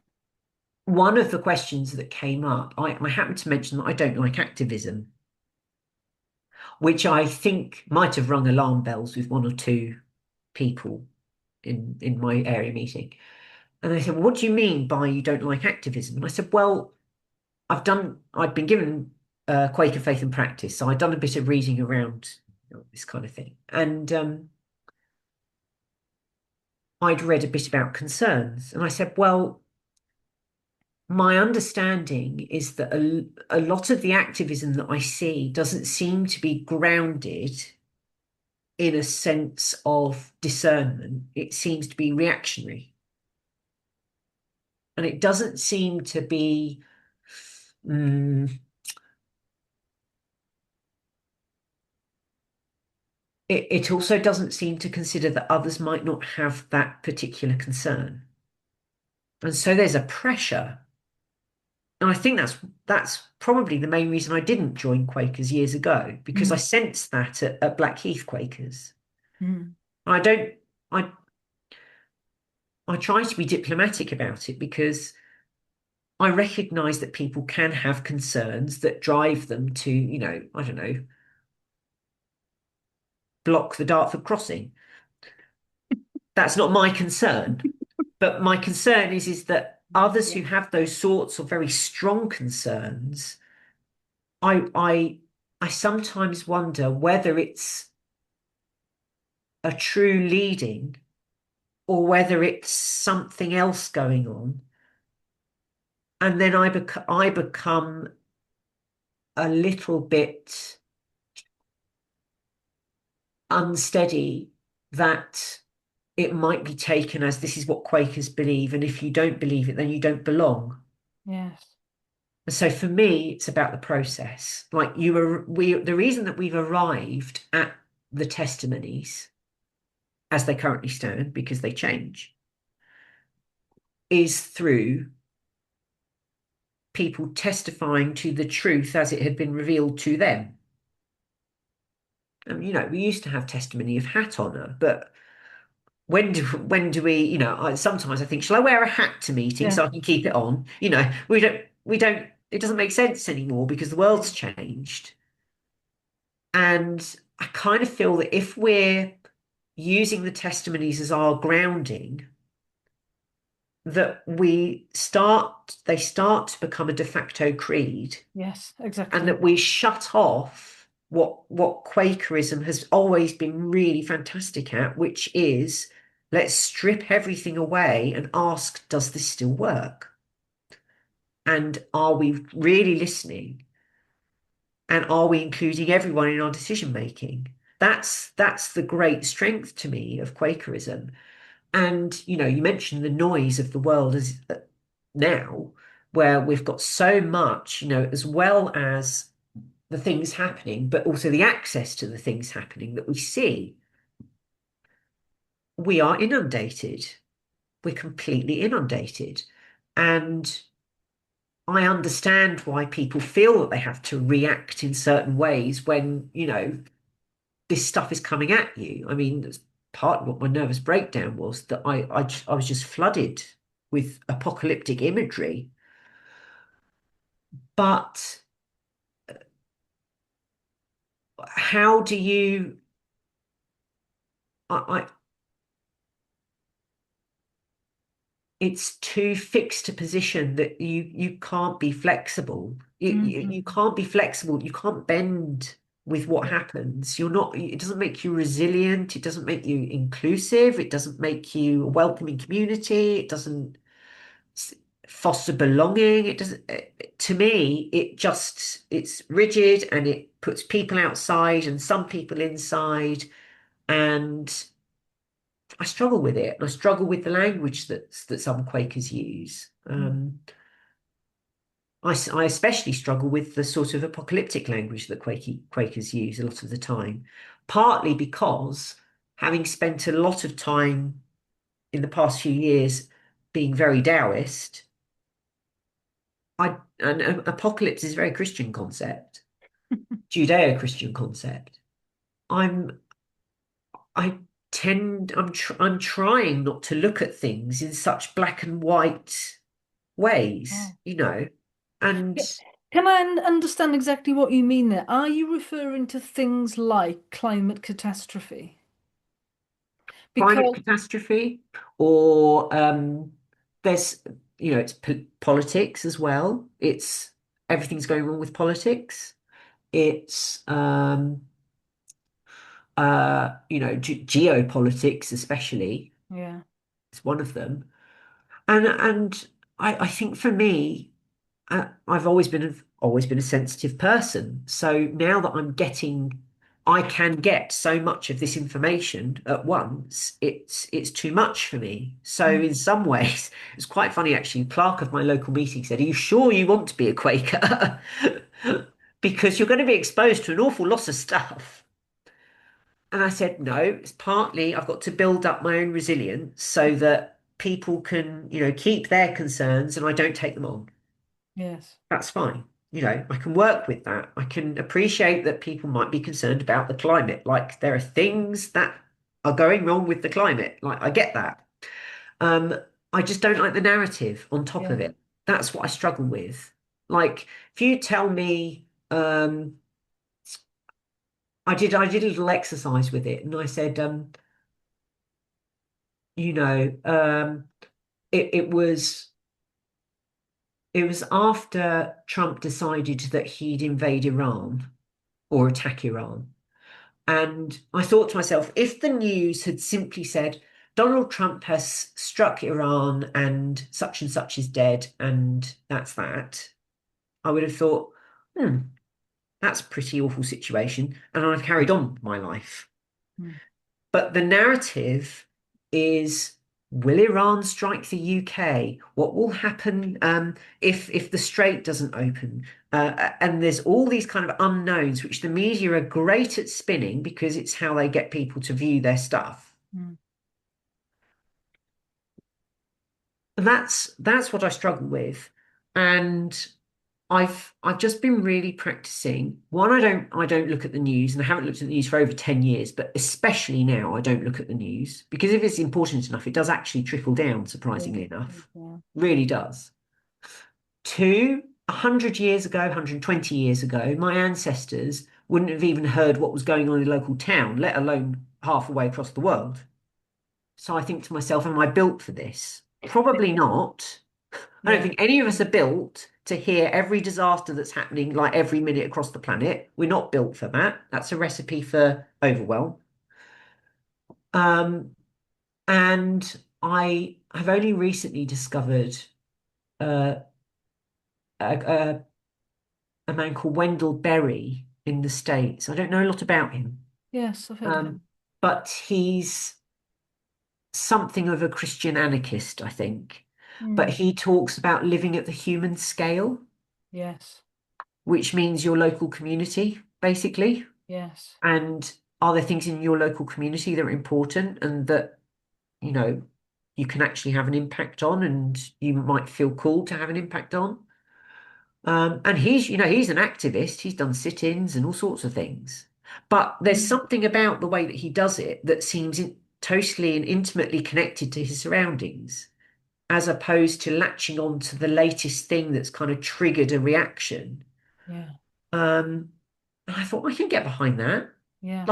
And there are things that I have concerns about. Like I have concerns about people's mental health.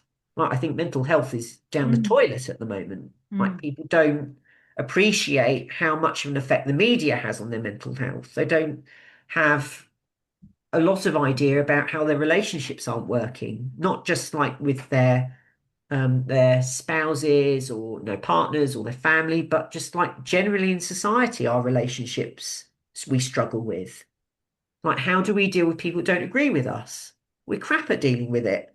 mm, mm. We, the tendency at the moment, and I feel this where I am in North Essex, is that if you are of a certain political persuasion, you're totally eviscerated, not listened to.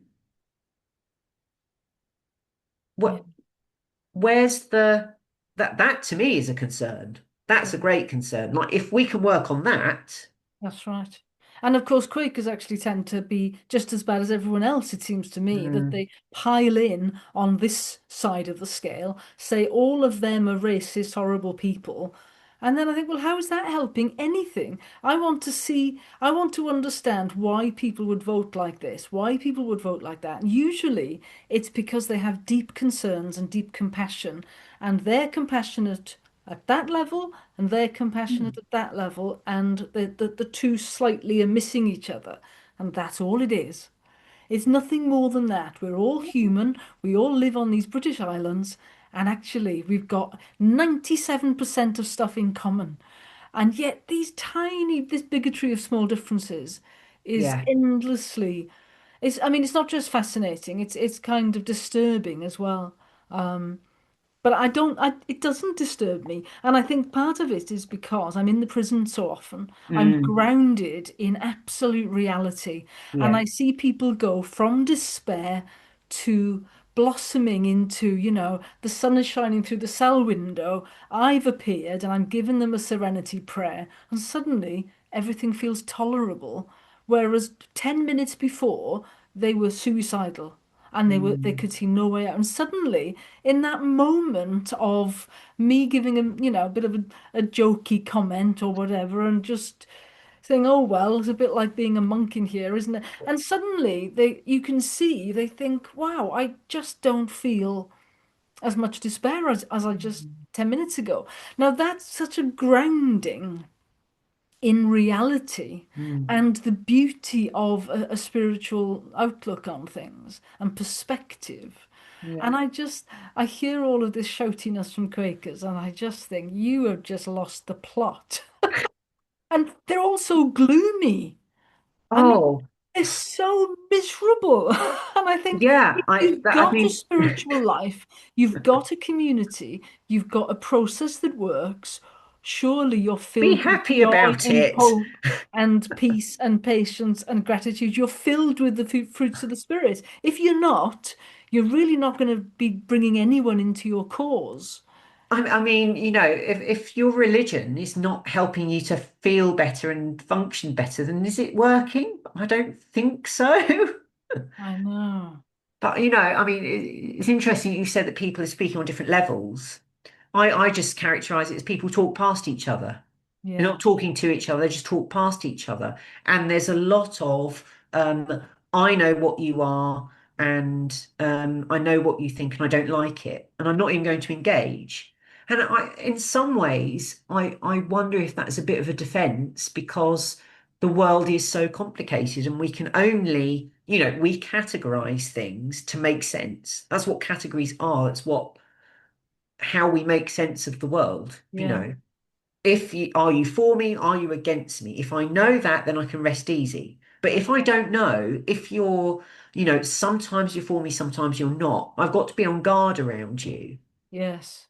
But You know, that's such a tiring existence, though. That's so tiring to be in that kind of state of, having to categorize everyone. but this is And what Christianity and religion, perhaps generally, is meant to transcend, where we're all brothers and sisters in Christ, yep, is meant to be that transcendent connection between yeah, us. yeah. There's two final aspects I'd like to check out with you, if that's all right. One, you've just Mm. been talking about categories, and I wanted to ask you about class. Mm. And you mentioned coming from working class background, but obviously you've been moving in really quite rarefied circles, very well-to-do circles. The Queen's Chapel at the Savoy and all of that. It sounds, and Yeah. similarly, I've been in the university sector for a long time, where you're Mm. rubbing shoulders with people who are far more middle class than me. Um, I just wondered, like, to ask a really basic question here, because I can ask you, what do you think about class within Quakers, and do you think we're all middle class and we exclude the working class, and that's roughly what I generally think is going on. But I want to ask you a more specific question, if I may. What class do you experience me as? What class do you experience yourself as? And then think about the Quaker circles we move in. Let's be experiential about it, right? Knee jerk. Okay. You're working class.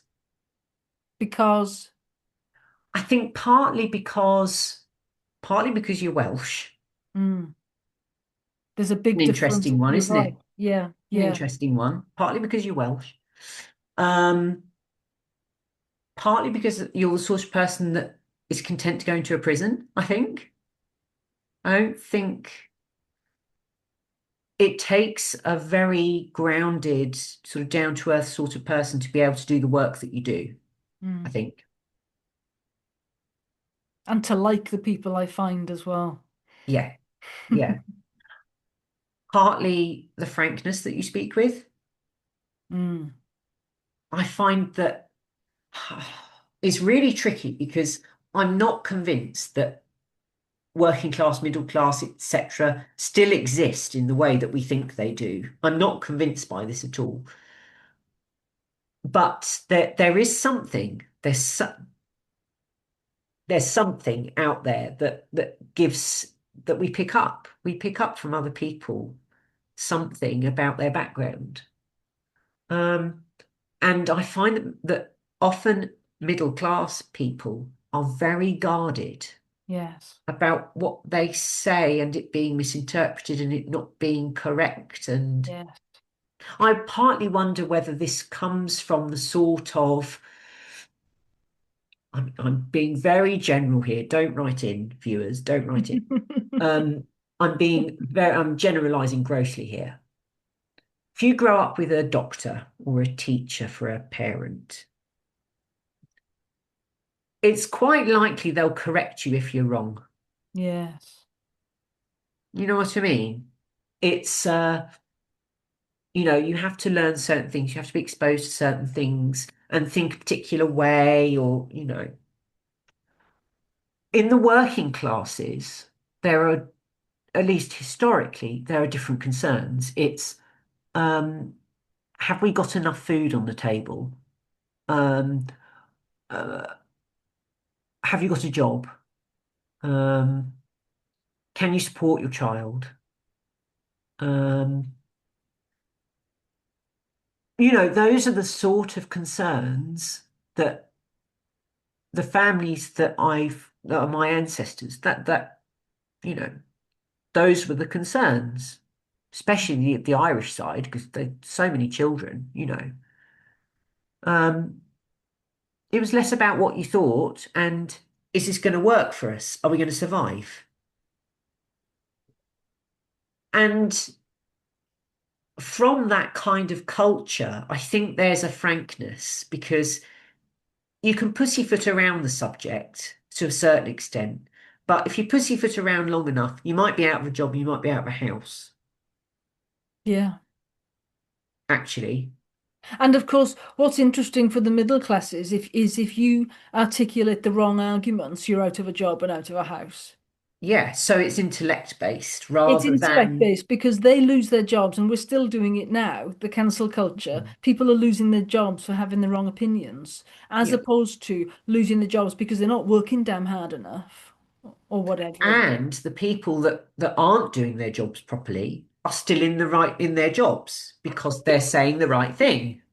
Yeah. I mean, I'm back to my, like harping on like there are people above me that are incompetent thing. But if you That's toe the right. line, you will climb the greasy pole. But if you I don't know. toe the line, you're out on your ear. Exactly. And And I don't toe the line, you see. I'm very difficult. I mean, I described myself 20 years ago as unmanageable because I don't care what you think of me.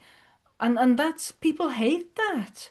I just say, yeah, well, I mean, I did have an argument with a friend once who said, I'm really upset with you and I don't think you should have said this, this, this, and I don't approve basically of what hmm. you are like. And it's like, well, so why do I care about that?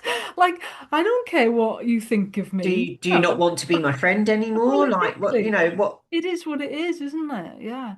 I mean, it's I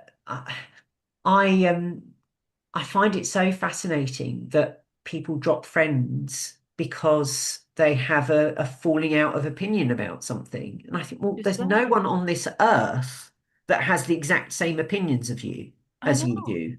No one. Like, Exactly. they don't It's mad. exist It's a because form of no one else is madness. you. Yes. It's a form of madness, and I think it's a form of narcissism or something. And another thing that I just thought of when you were just saying is because I'm Welsh is I was thinking about when you were saying about being in London and then I'm thinking, well, it's very different down here. It's not as noisy. But also we talk to each other down here. We talk to strangers and it's just normal. And when you get on the train, as you come over into Wales, it relaxes. But then as you come out of Cardiff, coming west, Mm, everyone you can just feel suddenly it's like you're in your own back garden, you're in your yeah, own living room. Everyone relaxes and suddenly it's like, all right, you're all local, we know each other. yeah. Really interesting, that level of trust and companionship. And it Mm. makes me think of village life. And what I've been really noticing recently is that in a village, no matter how you fall out with people, the next day you're both in the post office together, you're walking down the street, you're waiting for the same bus. Like, everybody knows already what that argument was about. Everybody already knows that it was your auntie that said that to so and so, and they said that to the so and so, and you know what? That happened. So that everybody knows already what happened. And yet But, somehow you come back together and you're back to normal. well, you And just crack on because it's well, like, I think people just accept that, oh, that was a bit of a blip. yeah, That was just people being people. yeah, and you I just mean, when crack I worked at on. the hospital that I worked at, most of the staff were what I would say were working class. You could tell they were working class by their accent Yeah. a lot of the time because they're proper Londoners. Um, but they'd come out with all sorts of crap, like not just like political crap, Yeah. but they'd they'd spread rumors about people. There'd be office arguments. There'd be stabbings in the back and all sorts of things. And such and such in urology doesn't speak to whatsoever in endocrinology because they said this to that consultant, and it's just yeah. But it's something that I think I would have noticed had I been in London. You're talking about how it changes depending on where you are on, whether it's the M4 or the Great Western Main Line or South Wales Main Line. Um, it feels different in North Essex. We're quite close to, comparatively close to London. Yeah. Yeah. And yet we do feel more East Anglian because we don't have a station here. The buses you can get either go to Halstead or Colchester, which, I mean, Halstead is a sleepy Essex town with no Mm. station, and Colchester's about 25 minutes away. You can just as easily, I mean, I'm closer to Norfolk than I am London, technically. Yeah. Yeah. Yeah. I can be in Thetford in an hour and 15 minutes, So but people talk to each other there, do they? you walk along the street. Good morning, Yeah. you Yeah. know. And the interesting thing is, if I still lived with my parents, taking out whether there was a meeting in my local area or not, if I lived in Southeast London, I don't think I'd be going to Blackheath Quakers. I don't think I would.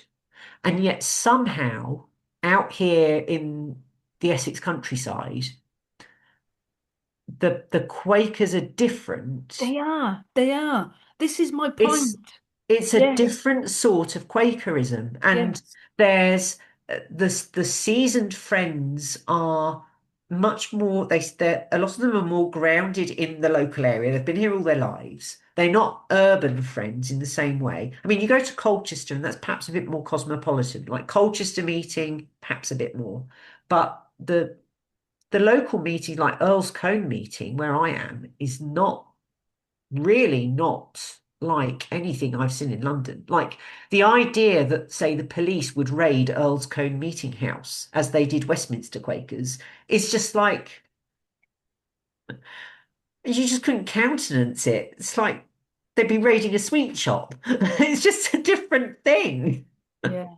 So different. This is one of my key points that I think there's a London metropolitan, I think is the best word I've come up with, or Mm, urban kind of mindset mm, of progressive middle class activism, which mm, speak on behalf of all Quakers because they get the process, they get the kind of bureaucracy right.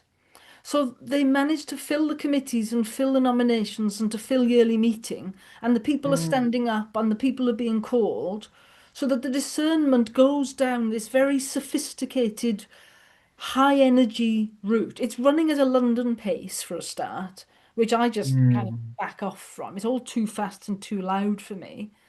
So they're running at the London pace. All of that metropolitan lot are keeping up, firing off all of their ministry. Judgments are being mm, taken, minutes are being made, and the rest of the country go, you are. And they just step back from it and go, oh, I don't go to yearly meeting. I'm not, I mm. can't keep up with these committees. I can't go to that sufferings meeting. And they step away from it. And Yeah. you end up with this culture that is absolutely dominated by London yearly meeting. It is still London yearly meeting, even when it's Mm, not. And I was in a meeting last night at my local Swansea group. We had a Quaker Quest evening, which was beautiful. It was a beautiful evening. And we were speaking just about this faith into action. What does it mean? Is it activism or is it letting your life speak? mm, And everybody said letting your life speak. One person said, "Oh, well, I very much, I'm in line with what comes out of Friend's House and what comes out of Quaker life." And I said, "Yes, but I bet you're a Polanski person, and that's all that matters nowadays. If you anything other than that, it all looks a little bit mad to you." And she kind of nodded and said, "Oh, well, yeah, yeah, yeah, yeah." And so the people who fit that political mold don't see it as a problem. And 80% of us just mm, drift away. And I think it is, maybe it's class, maybe it's just regional difference away from London. mm. But there's something very definite that I'm starting to put my finger on, I think. I mean, part of how we met was we ended up talking about Jung, didn't we? Yeah. And to me, there's a lot of what happens, being a relative newbie to Quakerism and to the organization. But what I do notice is that there is a certain amount of um, development of a collective persona as to this is what Quakerism is. Because of the development of a persona, people start to, if they don't align with that particular persona, they start to fall out. But that kind of reinforces the persona because the more people that get frustrated with Britain Yearly Meeting and decide not to go to it means that it becomes more and more inward facing and it kind of starts to reinforce itself. In a way, I partly wonder whether we need to continue going to Britain Yearly Meeting, or I think it's becoming continual yearly meeting, um, and to be thorns in the side. Yes. because the if you're starting to align with, I mean, the persona as a thing, you develop a persona because certain things are acceptable, certain things are not. Right? Like we all develop a Yeah. persona. Like I'm presenting the chatty, easygoing new Quaker persona on this, right? That's my persona at the moment. Mm. But there are bits that it wouldn't be acceptable for me to share in this space, right? Um, with Quakerism, because we have such strong leadings from our waiting and from our discernment process, because we end up with such uh, a spiritual kind of oomph behind what we believe and what we where we arrive at with certain topics, it kind of crystallizes into something um, in such a way that if you don't fit it, it's not acceptable. And so this is where kind of the Quaker collective shadow starts to rear its head. And Yeah. it's interesting because Quakers talk about peace, they talk about truth, they talk about equality. But what about conflict in Quakerism? Because it's not like we don't have conflict. We sure do have conflict in Quakerism, but I don't think we deal with it very well. Mm. Because actually, what seems to happen is, for example, with Britain Yearly Meeting, is well, we're developing a bit of a clique. If you don't agree with us, then actually you're kind of not welcome, which is not conflict. That's just avoidance. So where's the rubbing together and working out that, the the point of a Quaker meeting, in my mind, is that you get stuff that I use a chemical analogy. You get acids and you Mm. get bases, that we can be acidic and we can be base. Um, you bring it together and what do you get? You get something neutral and you get a third thing. You get salt. Mm. You get something else, something new. It transforms. That's what Jung was talking about with everything he said about alchemy and how you hold tension of opposites. Yeah, yeah. And Because to pick up on that, I've been listening to Ian McGilchrist recently. I've never come mm, across him before, but that he uses this metaphor of a violin string, and he said the tension has to be steady in opposite directions, and mm, once that tension is steady and strong, pulling away from each other, there's a beauty comes from it. That's when the note comes. yeah, And I just think that's beautiful. I find that a very meaningful metaphor. yeah, And that instead of you just criticizing me for having the wrong opinion, it's like, well, you just pull your way, I pull my way, and we hang together really nicely. But many Quakers don't understand what I'm getting at when I say things like that, really. it takes a lot of energy to not resolve. We hear talk of conflict resolution. Actually, I think a lot of the time it's not resolution, it's conflict management, Mm, mm, right? You have to be able to tolerate that people don't think the way you do and they would do different things to you. yeah.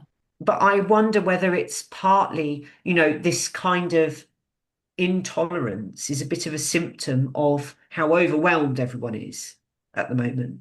Yeah. Because if Yeah. you're so overwhelmed, I mean, I'm sure, I'm sure everyone knows someone themselves that when they're tired, they can't deal with stuff. Like I get tired and I Yeah. get crabby, Yeah. Yeah. right? I don't eat and I get crabby. Like you can't, if you are constantly overwhelmed and inundated, you're going to be crabby. So my question is, are we putting our energy into the right things? Are we paying attention to the right things? Like we live in an attention economy, right? You pay attention. So are we paying attention to the right things? Are we spending our attention in the right places? Because, and this actually epitomized it for me. It's totally summed it up. Uh, I'm part of a Quaker book group, and we were discussing whether we'd read one or maybe two books. We couldn't decide. We were circling two books. We just couldn't work out. Do we want to read this one or that one? Well, eventually someone suggested, well, why don't we let friends choose? They can read this one, they read that one, then maybe we come together because they're kind of similar topic and it might be interesting, Yeah. you Yeah. know. One Quaker misread this and thought they were being asked to read two books at Oh, once. And they came out with something along the lines of, I have not the energy to read two books with everything that is happening in America, America failing, with Carney and the Middle Powers seeking to put their reserves in anything other than the dollar, trying to fathom how Hamas and Netanyahu and Israeli politics works, and my widows and orphans, and I just thought, wow, okay. Why it's the responsibility of a Quaker in, rural England to be concerned about, the mental processes of Benjamin Netanyahu, I don't know. That might be a concern, but I it think just the middle struck me classes have because, been so well connected for so many generations that they genuinely think that there's somebody they just need to call and they will change Netanyahu's mind. Like there must be some connectedness, that they feel so networked yeah, in that they think actually, if they only think about it a bit harder, they'll be able to phone somebody and just, yeah. have a word. But you can't think your way out of a paper bag. you know. And I just thought, it's not a choice between whether you affect what Benjamin Netanyahu does or not, or Yes. whether you read a book. It's a choice between whether you read a book or whether you sit anxious about what Benjamin Netanyahu is doing. Like, that's the choice. It really is. And and Yeah, that really hit me actually since I've yeah, been at Quakers. That's yeah, really hit me that I can, because a lot of my coping mechanism was around thinking about things that were happening. Like if I was triggered, I would think about what was happening and what could happen and what might happen and how it wouldn't happen and try to confirm it wouldn't happen and all this thinking. And eventually I realized that I wasn't changing anything by doing that and that actually I was just giving attention to something that wasn't worth the attention. yes, So pay attention to what is actually important. that's You right. know, is it more important that, you belong to your local community, that you come together with other friends and you read this book and you have a chat about it and you perhaps feel a little bit better about it and you feel that you've made sense of something and, you know, Yeah, um, it's the scale. The scale is out of proportion to me. That's what we're struggling with. It's not that the world has gone mad or that it's changing too fast or whatever. We've just lost the human scale. yeah, We've lost the ability to just come together with people immediately around us and to trust. And this is the big thing that I think a lot of Quakers don't trust. They don't trust that don't, if they get rid of this idea that you have to follow the testimonies, you have to act according to the testimonies. I saw it in The Friend a few months ago. It said, can we vet submissions to the letters page to see if they're in line with the testimonies? Well, I actually wrote in and I said, well, actually, the testimonies arise from our practice. Um, and we have to be flexible with those. I've slightly gone off piste. Um, yeah, the he said, I don't think that is the off Quakers piece. Quakers don't trust. Quakers don't No, they don't. trust that if they use the process, Mm, things will be well. exactly. It's like you can trust that if you sit in silence, if you wait, if you discern together, then actually what comes out, it will align. Yes. That's the thing. And I don't think your letter was off-piste because you're really you're calling out that creedal approach that people are taking is, oh, well, what you're saying is not in line with the testimony for equality. They're Well, just not. says Yeah, you. I know. I You know. know, And I who are we listening to? Like, are we policing each other, or are we listening to something outside of ourselves? Are we yeah, listening to something that unifies us? What are yeah, we listening to? yeah. We might It's not agree interesting. on whether that's God or whatever, Yeah. but And it's interesting in working class cultures, if you police somebody, they'll you'll get the right hook out of it. You can only do this in nice, polite middle class society. It I've just just doesn't work I've it just doesn't work in I've normal suddenly life. got an image of my mother. I don't think she'll mind me telling this. When my mum was at school, she was at primary school on the council estate, and there were these two girls. Sounds a bit creepy now, but the headmaster kind of liked them and made them prefects. Yeah. And I think my mum told my grandmother about this. And somehow my mum ended up with with my grandmother in a meeting with the headmaster, and the headmaster, who's called Mr. Jolly, Jolly by name but not by nature, said, "Oh well, I recognise that I've given these two girls prefect positions, and I'd like to offer it to you." And my mum said something along the lines of, "You can stick it up your backside." And apparently my grandmother just kind of sat there going, and I just thought, well, yeah, of course, it's a nonsense. It's a farce. Of course you're going to make light of the farce.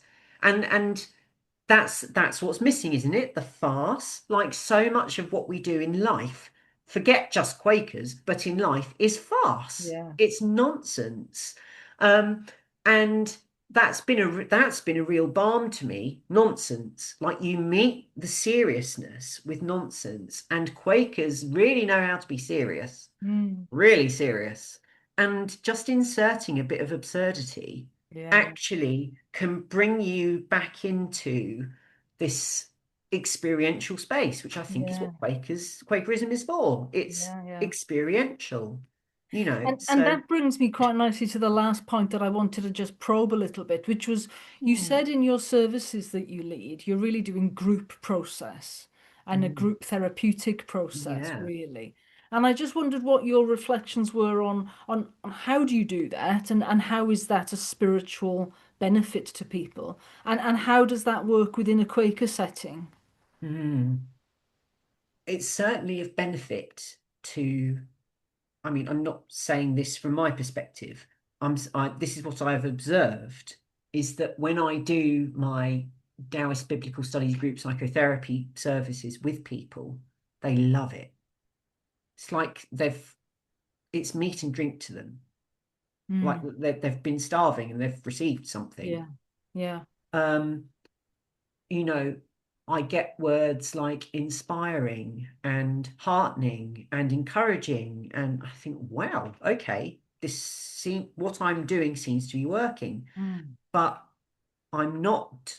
I'm not doing anything that ministers are trained to do. I'm certainly not doing really anything that, and the clergy at the cathedral I work at are doing in the service. I'm not doing anything like that. I'm using the same material, but it's something completely different. But I don't think that the congregations realize that's what I'm doing. So it feels familiar to them.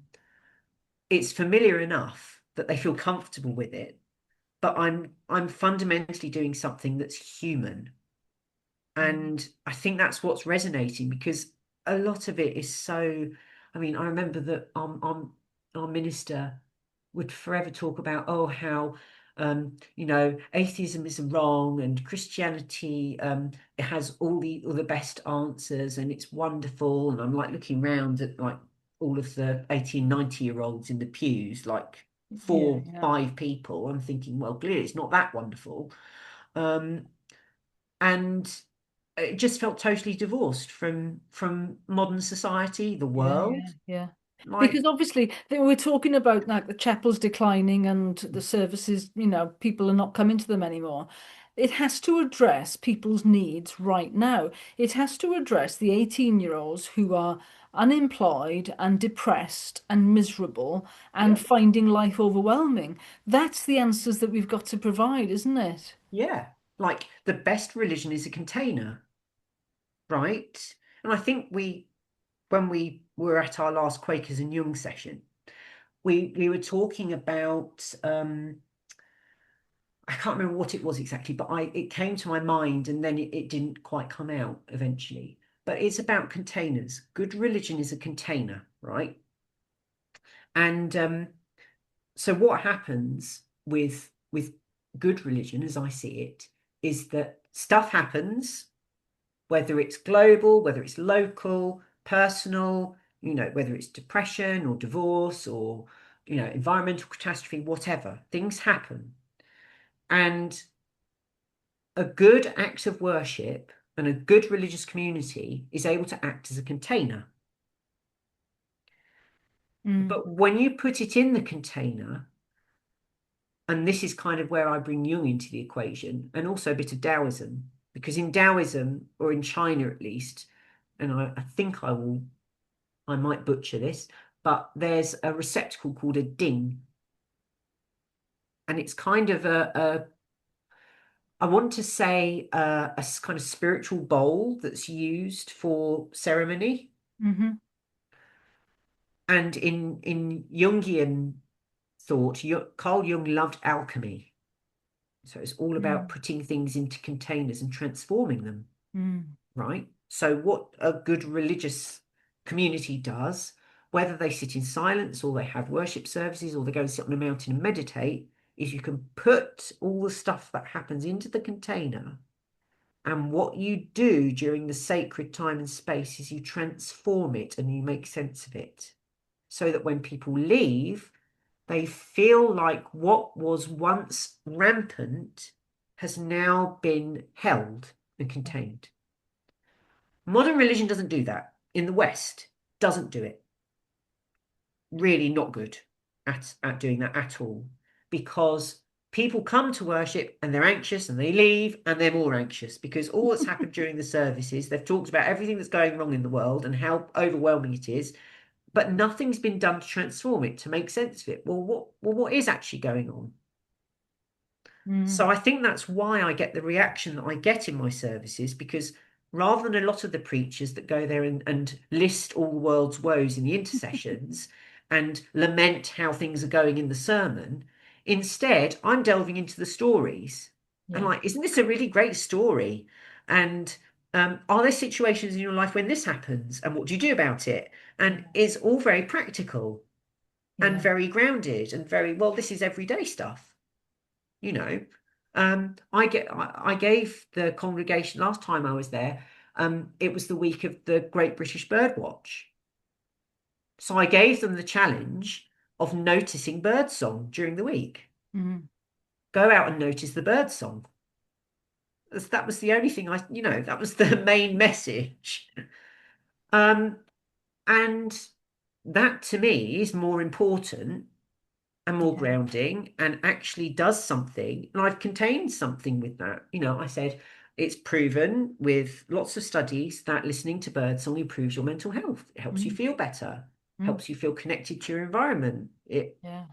You know, and it's just little things like that. But I bring in bits of psychology, I bring in bits from traditions across the world. I go Celtic spirituality, I go African spirit, I do Ubuntu, I do Taoism, um, Mev Mm, Levy, whirling dervishes, one hand to heaven, one hand to earth. mhm. Um, there are all sorts of ways we Yeah. can make sense of stuff. And as far as I'm concerned, all of the spiritual traditions of the world are attempting to do that. They're trying to make sense and make meaning.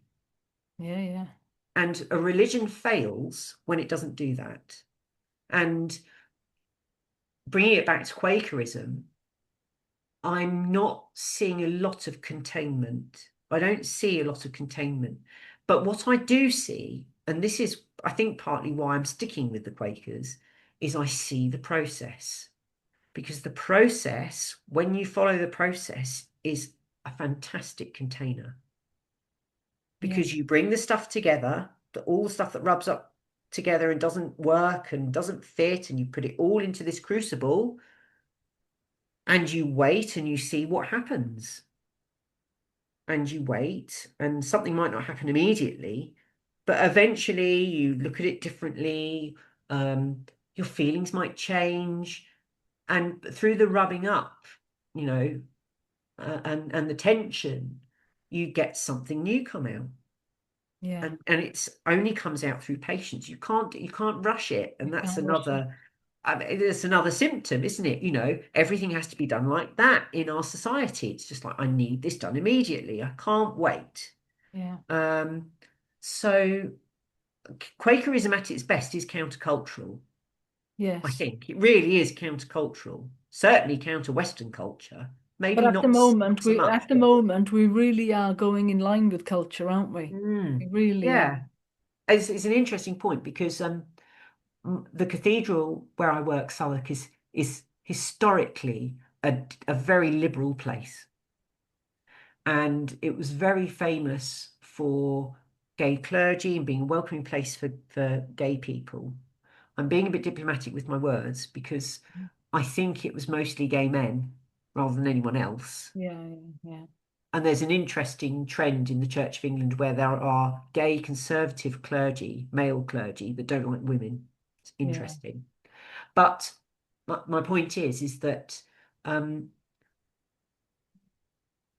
Southwark has kind of historically been this very progressive place, and they continue to come out with that kind of thing. We're going on the Pride Parade, and it can be a bit self-congratulatory, I think, Mm. sometimes.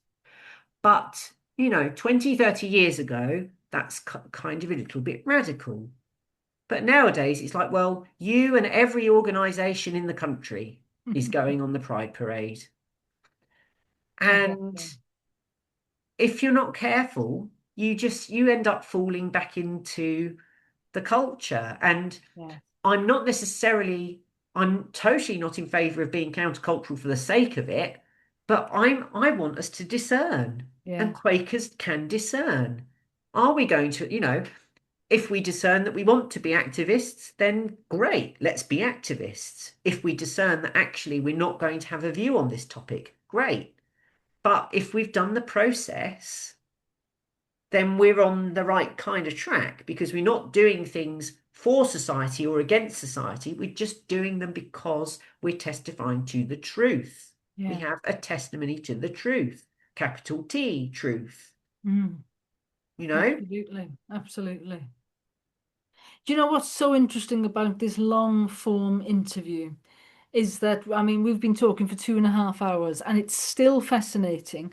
But what I really like about this format is that you can't hide in this format, you know. Like, you've really got to just get it out there. You've just got to be and let people see you. And I really appreciate what you've given us today because that's, you've allowed yourself to be seen and to tell your story, but also to reflect back on Quakers Mm. what I think is so valuable. I mean, when have they ever listened to somebody who's arrived in Quakers in the last 10 months? So it's fascinating. Yeah, It's fascinating. yeah, And we do have, as what you've just summed up very nicely in those last 5 minutes, is a defense really of why Quakers still have something of value. The process gets at the truth, and that's it. Let's trust it. yeah, yeah. I know. There's a. I was left with a great quote, best quote I've ever got that hasn't come from like a meme or something, a philosopher. It's a great quote. When I started at the hospital, a seasoned medical secretary said to me, she said, um, if I do something you don't like, tell me, we'll sit down, have a chat, and then we'll make a cup of tea. Hmm. Plain, straightforward. Can we do that bit more? Let's just Yeah. do that bit more. Like, let's not guard the speech. Let's just be real with each other Yeah. about how we feel, how we think about things, what we do. And if we upset people, we own it. And Yeah. but we're also, aware that we're going to upset people and we're going to be upset by people Yeah. and it's okay and we can manage that. It's all Absolutely. right. Absolutely. Yeah. Well, that's great. Well, thank you so much. It's been an absolute pleasure to get to know you better. And I think you might be at the early meeting. I might be able to see you in person. So that'd be great as well. Yeah. Yeah, Yeah. I might be. Well, thank you so much, Tom. It's been absolutely great to talk to you. Thanks, Emma. It's been great to talk to you as well.